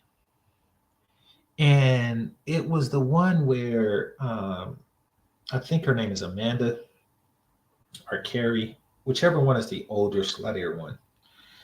And she had a black dude that she was going out with, and she was just head over heels for this dude. She's like, he has such a big heart, and blah blah blah blah blah blah. And his sister didn't approve. So the sister approached the white woman first, and she was like, blah blah blah. I think it's better that my brother sticks with his own people. And then Amanda, being politically correct, being white and stuff, checking her privilege. At first she was like, okay, I guess I'm gonna back off. And then she thought about it, and she like, I ain't gotta back off for shit. This is my dick that I suck, and I ain't got to back off of shit. So she went back to the black chick, and she said, and the black chick was like, you better keep your little white pussy away from my man. She said, you better keep your big black ass out of my business. And then they got into a fight. And then the black man, at the end of the thing, He said, you know, my sister held it down with my single mama and blah, blah, blah, blah, blah, blah. He was like, so I hope you understand. And then Amanda was like, I think it's Amanda or Carrie, but I'm just saying Amanda. But then Amanda was like, the problem wasn't her big black pussy or her little white pussy. It was her big black pussy. And she called the black man a black pussy for not standing up to his sister. And I'm thinking, like, I know the sister isn't going to fuck him, but is the sister going to hook him up with an equally attractive black friend? Because the sister had, hit the like button, the sister had all that time. Before he hooked up with that white woman, the sister could have hooked him up with any of her friends, her sorority sisters, you know, one of her waiting to exhale bitches that they get together and do a slow motion hug with. Like, she could have hooked her up with any of her friends she could have hooked him up with any of her friends at any time, but she didn't. So now he is mouthless. Now he has no mouth for which to stick his penis in. But his sister is happy. You an idiot. You a fool. And black men, if y'all continue to listen to these broads, unless they that's not sucking your dick or providing a mouth for your dick to be in, then you're stupid. Don't be stupid. That's the equivalent to a black man, you know, coming to you like, hey, how dare you work for that white devil? How dare you join the white man's military and blah, blah, blah, blah, blah, blah. Nigga, are you going to retire me at 38? If not, shut the fuck up. Shut the fuck up. Are you going to pay me? Are you going to pay my bills? Are you going to feed my? Shut the fuck up about where I work until you provide better. Shut the fuck up. And that's what you tell all these haters hating on my penis. Fuck you. All right, let's see. I agree that Austin should only focus on the women that prefer black men. Not even black men. Focus on the ones that prefer you. Focus on the one. It's not even, listen, I do not need racial validation. I just want game changer validation. And really, I just want the stuff that comes with game changer validation, not even like the validation.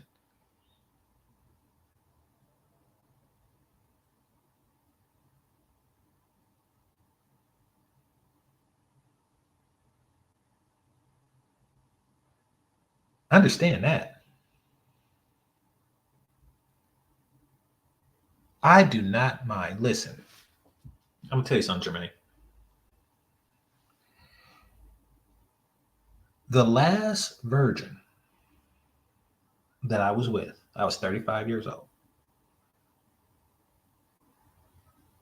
She was in her 20s. The reason why she was a virgin is because she's not into men.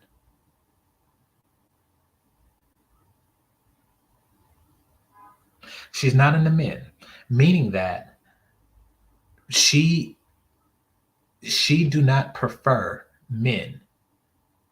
You think I gave a fuck that my gender wasn't her first preference? No. I like the way my dick felt in her mouth.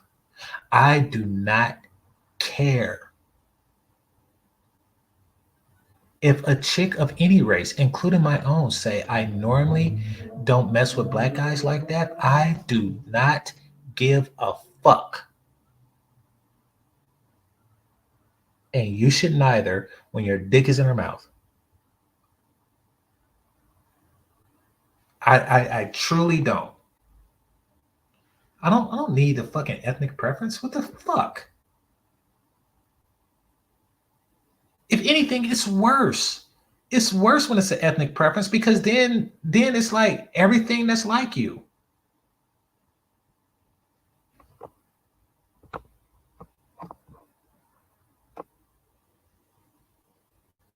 All right, the divorce rate is not high. I don't know.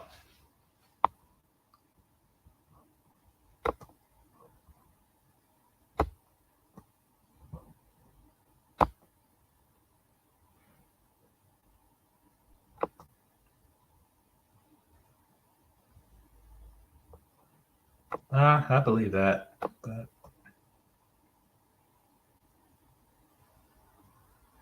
oh damn, I didn't know that.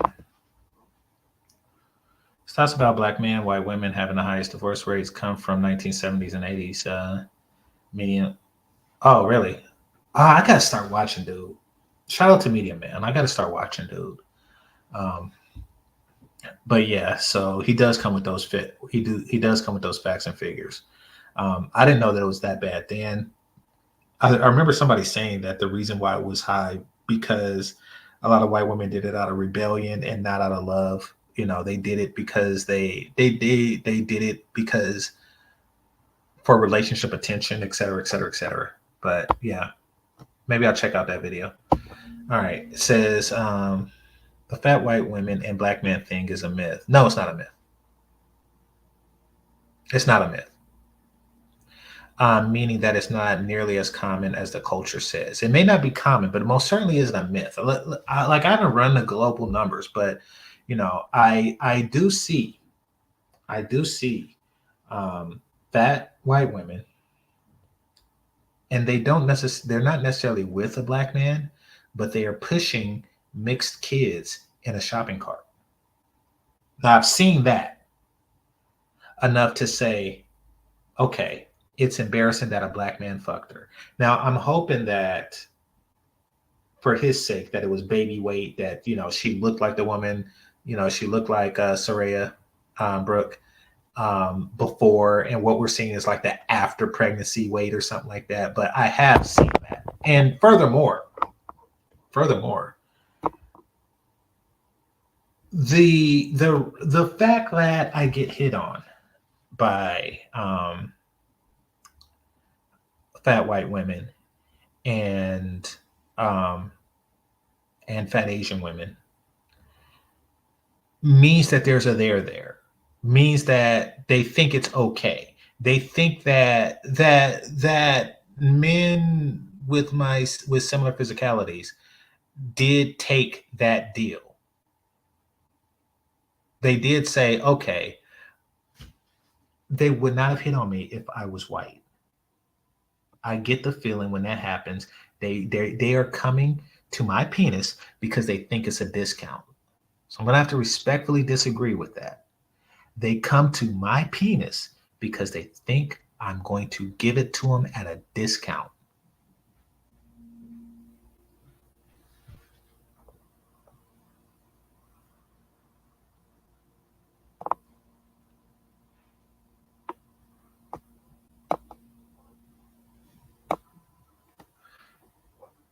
But I'm not because it's mine. God damn it. All right, let me read some more.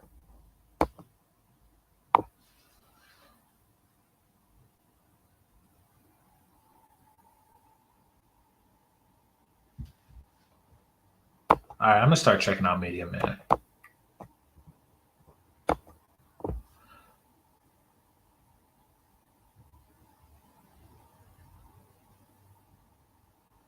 Yeah, yeah, I do agree with that.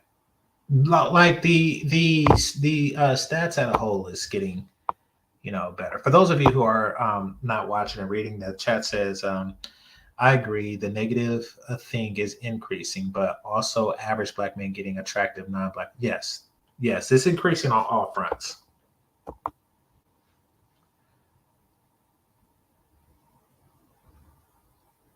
The table scene after the raid, yeah, that's the New Jack City scene. Everybody know that. Sit your final ass down before I make change. Sean is a toss-up. Keisha hates it just as much. LO, in my opinion. Okay. Let's see.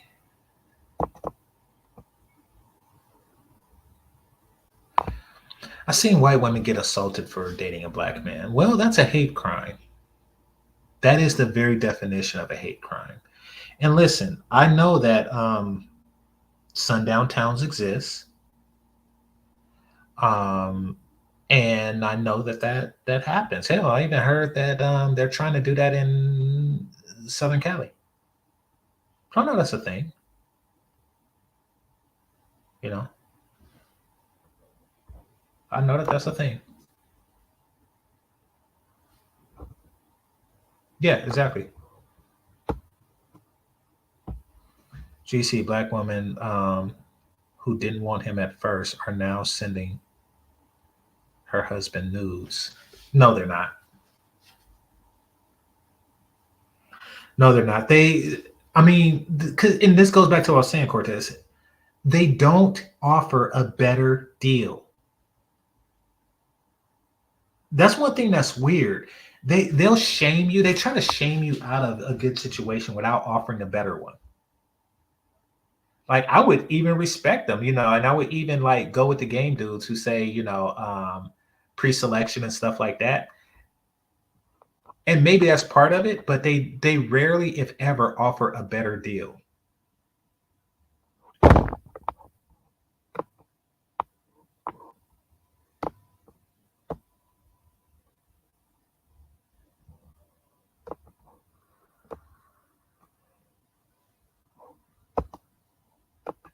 Seen all too many times.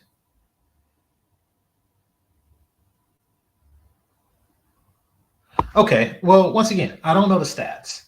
I do know it's a real thing, and it's a legitimate concern. You know, um, yeah. I see chubby white dudes, slim white chicks. Most white dudes are with overweight women, no matter what race.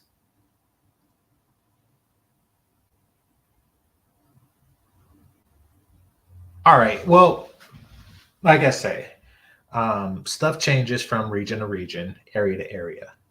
Um, though I have seen the standards of white men dwindle, I wouldn't assert that it has completely shifted like it has for black men. You see, white guys are not only against dating them, they are particularly cruel towards fat women, white women. They will do things like have pig parties in college. And that is invite a white woman who's overweight, read pig, to a party where the purpose of said party is to make fun of them. They're cruel to them in high school. They make oink noises and stuff like that. They're extraordinarily cruel to fat white women. Al Bundy spent the entirety of the show Married with Children making fun of overweight women, particularly white women. Al Bundy was exceptionally poor, perhaps even considered average looking. The whole concept of the show was to laugh at how pathetic his life is. But even he wasn't married to a fat woman. Even he, the shoe salesman, whose best years was when he scored 4 touchdowns for Polk High, even he placed himself above fat women. He would come home every day with the fun. Y'all think I'm hard. Al Bundy went hard against fat women.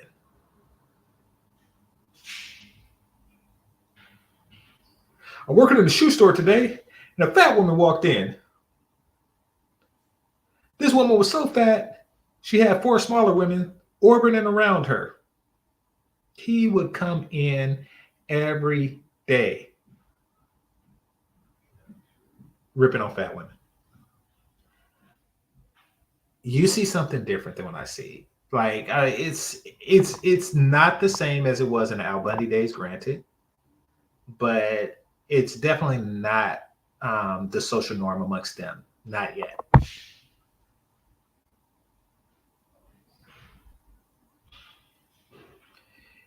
Yeah, there's a there. And to an extent, just overplayed. Okay. All right. No, there is a there. I agree. Fat white women hit on fit white men too. It's American culture. Okay. Maybe. Maybe. I'd have to ask fit white guys.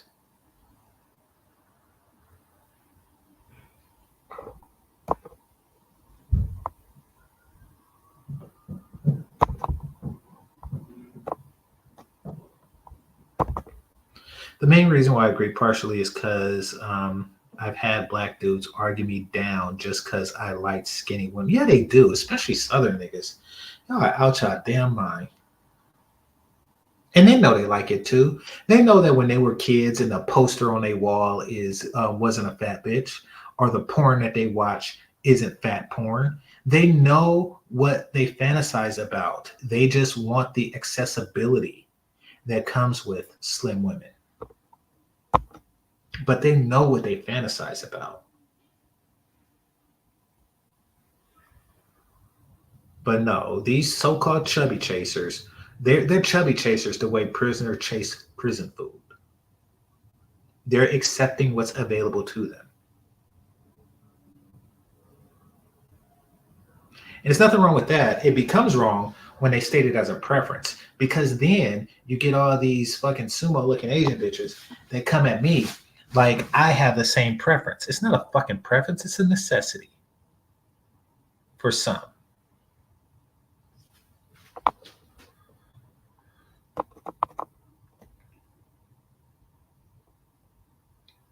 The portion of black dudes who date down make us all look bad. Yeah, it does.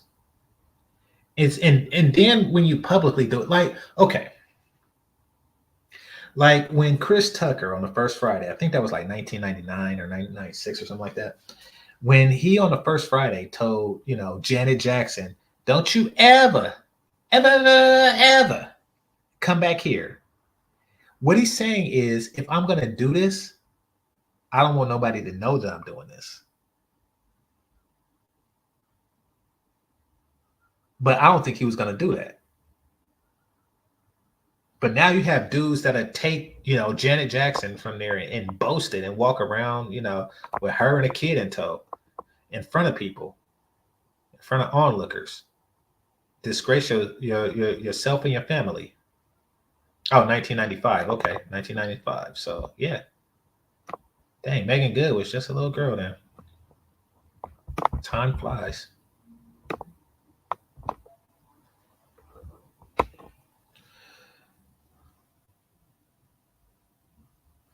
That's why I can't take certain dudes seriously. My coworkers were choosing overweight black women with big butts or model-looking mixed chicks. We're choosing overweight black women with big butt over model-looking mixed chicks. I think they were looking for their mom. Yeah, all the niggas was just stupid. Like, what the hell? Yeah, they was just conditioned. Seen a black woman physically assaulted a white man in front of her black boyfriend. Okay. I protect mine.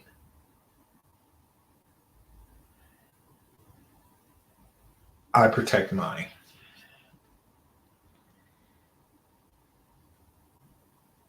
Which means that, male or female, if I am in your company, if I find myself in your company and some shit goes down,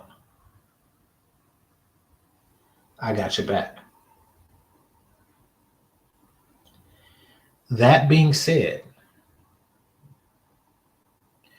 I make it a point to stay away from, one, people who don't have their own back.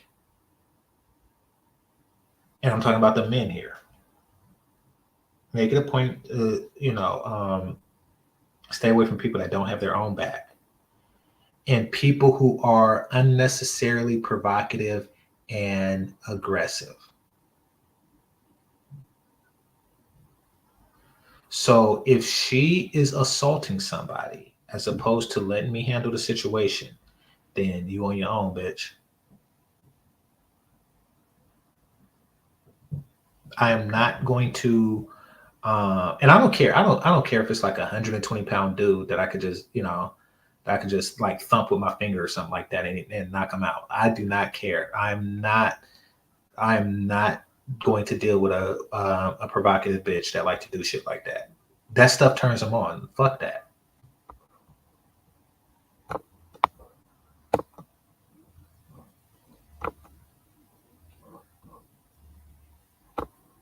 I actually learned that when I was young too, because West Oakland chicks are like that, and even the pretty ones, I remember this one chick said, if you ever have a bitch that's giving you problems, let me know.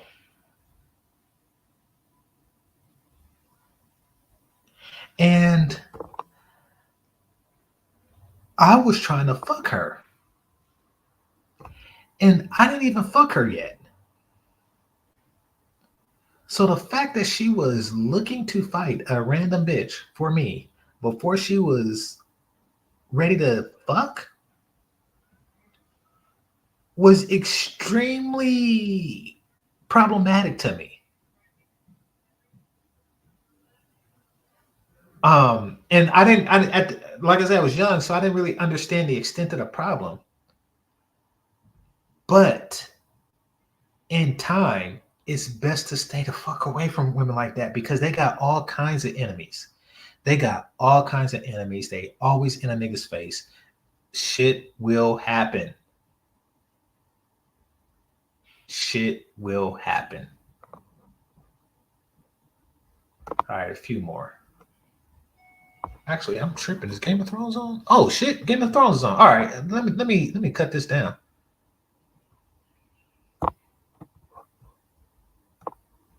All right, hold on. Let me do a couple more. Let's see.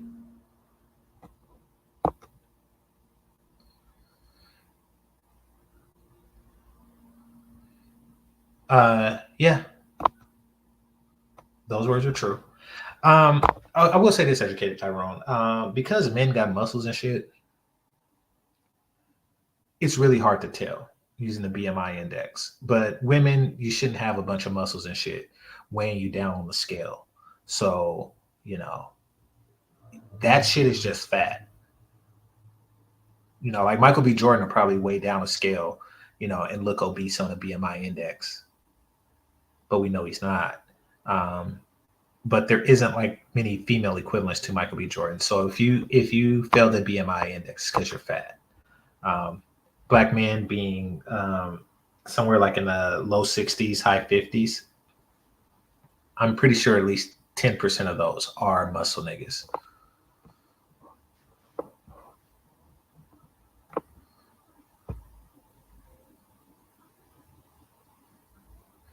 It's completely shifted, mainly outside of California, Midwest brads are okay. All right, like I say, it's region specific. Southern brads are I could imagine some Southern dudes getting with some Roseanne bitches. I can imagine that.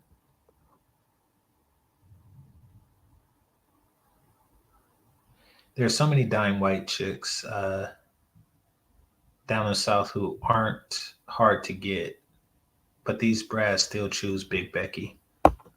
Well, Southern black dudes are on that ish. So, maybe it's a Southern thing. Who knows? Black women don't offer better deals because they believe black men will choose them based on the fallacy of black love. Agreed. And black men believe in it while the women don't. Yeah. And in addition to that, they stack it with a bunch of lies. Don't believe the lies. Believe what you see. I remember hearing in this channel, in the very chat room that y'all brothers are talking in, dudes was like, in Georgia, it's 7-1. It's all these women out here, 7-1. It's 7-1. Nigga, where in the world is the ratio between men and women like 7-1? It'd have to be like the Ukraine or something, where most of the men are out fighting or something. Like there isn't a place in the world where it's 7-1, but they like to make it, they like to paint the narrative that it's 7-1, they're all loyal, and they're all just waiting for a black man that's not in jail, or that's not gay, or that's not, what's the he's not in jail, he's not gay, he's not dead. Like they like to make it, out to say, okay, there's this overabundance of quality women that are just waiting to suck a man's dick that's not in jail, a black man's dick that's not in jail. That is a fucking lie. And here I will prove that lie to you right now. I will prove that out to be a lie right now. Hold on. Oh shit, that's a bad one. Hold on. Let me click on this so I can watch it later. Okay, so for those of you who don't watch my stuff all the time, go ahead and subscribe. I like to watch ASMR videos, particularly where they clean out people's ears. So I am going to the Vietnamese / Chinese ear cleaning videos. I'm gonna go to Vietnam and get my ears cleaned. That's for damn sure. But anyway, I save that for later. But let me go to what I'm talking about.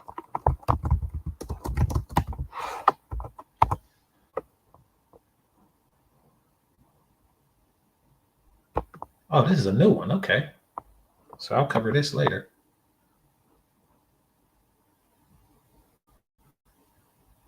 Hold on, is this a man? So okay, well, I don't have to show you.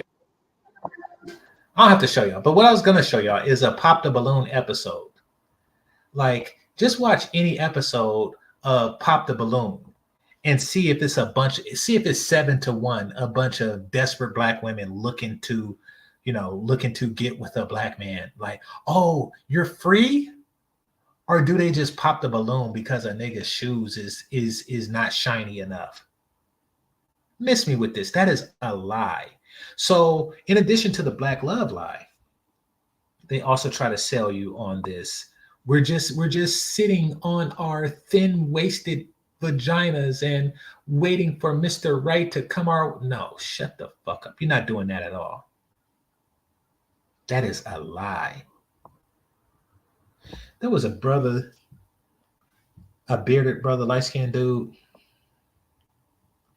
that lives in Atlanta, and he was looking for love online, and he had to swipe his way all the way to Mississippi to get some fat chitlin bitch. So just to be clear, it's not popping like that in Atlanta or anywhere else in the world.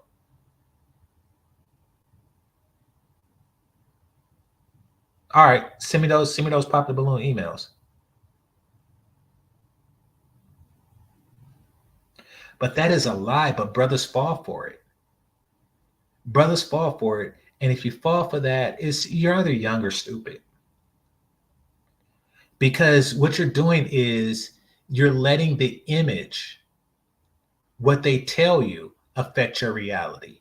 Like, listen, if they tell you one thing that is 7-1 and we all looking for, it's like, okay, tell me what happened with the last 7 bitches in Atlanta that you approached.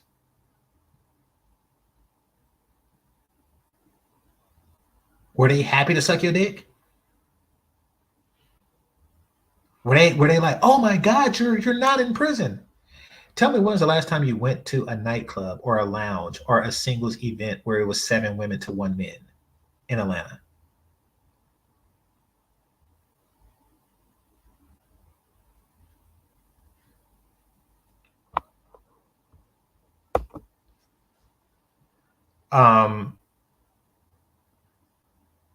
I'll take that for face value.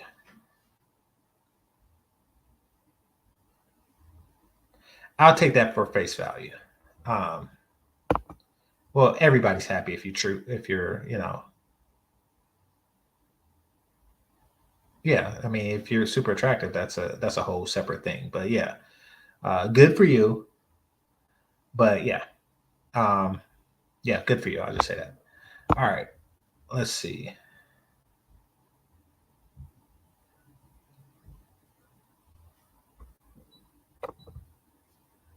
Well, I know you're a Tyrone because you spelled it wrong. Holy crap. Okay. All right. That's you a funny dude with the Peter Griffin eye. But yeah. Yeah. All right.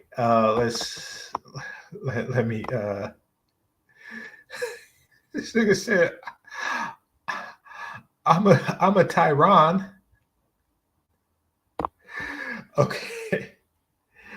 Uh Tyrone could get anything but the average black dude. Is it Tyrone? Okay, so there's a couple of things. Tyrone, as white guy uses it, it means an exceptionally attractive black dude. It's the black opposite of Chad. And but I think when black guys say Tyrone, they mean something else. That's like something along the lines of Pookie or a stereotypical black man. So yeah, that's that's the thing. But Tyron is a whole different thing, brother. All right, but he said, let me see. It says Game Changer. Women don't trick many women are socially smarter than men, and at least spend money after a man has given her dick. Okay, they are socially smarter than men. Now, by that, that means that they have the intelligence to socially outsmart each other. So, though they are socially smarter than men, women do trick, especially black women, do trick other black women all the fucking time. Mothers trick their daughters, and women trick other women. Now, I've seen that firsthand. This power is stronger in the black community, but they do it all the time. You ever known women, black women, to encourage that they stick together?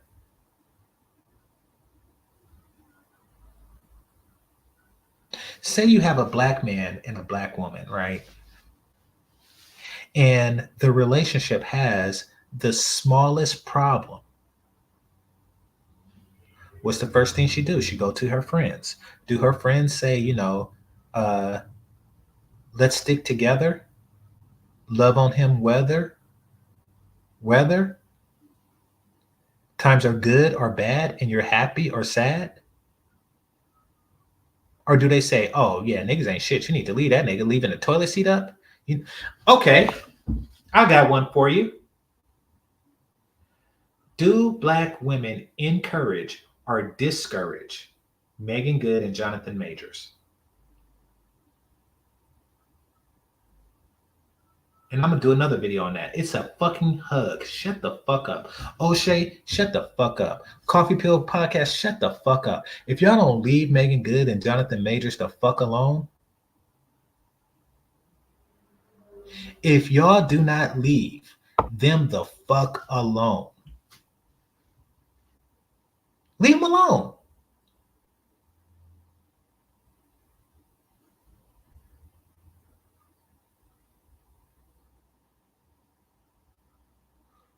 Exactly. They discourage 100% of the time. Now, there are people who are immune to that. Megan Good is immune to it. Simone Biles is immune to it. But let's not get it twisted. The Tia Mowry's of the world is not immune to the shit. Okay? She's stupid. She let these broads get in her head and think that being single is the thing to be. Being a single mother is a thing to be because she's stupid. And a lot of these broads are stupid as fuck.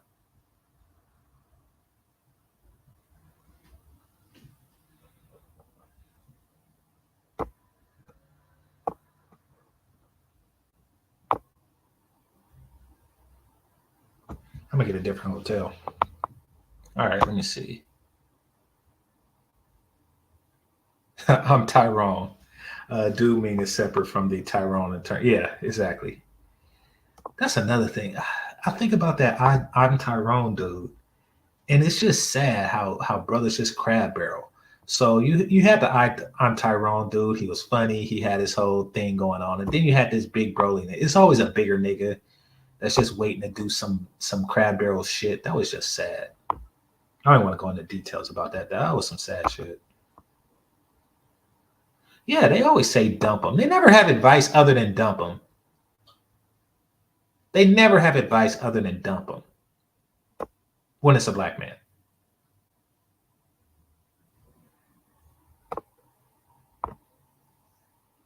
Yeah, true. But she don't complain. You know, like they haven't had anything that they can say that over, at least not publicly.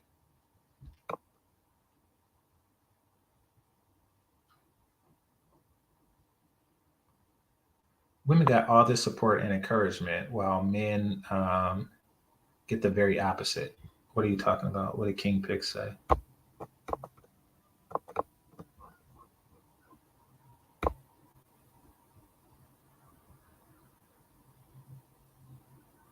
All right, I'm not going to scroll up that far. All right, but let me see.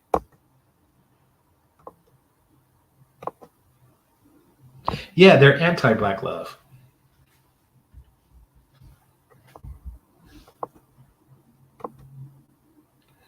But they want to present like they are pro-black love. But okay, watch an episode of the Pineapple Show and tell me how pro-black love these broads are. Or Pop the Balloon. Or anything like that. Like, I mean, they make it seem like all you got to do is be a black man. No. They will pop the balloon on a nigga so quick.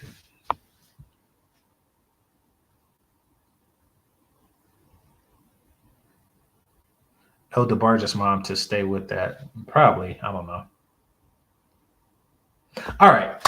Thanks to everybody that supported. I'm about to get out of here. About to watch some House of the Dragon. For those of you who know, you know. This is GameChanger 00100. Game over. Peace.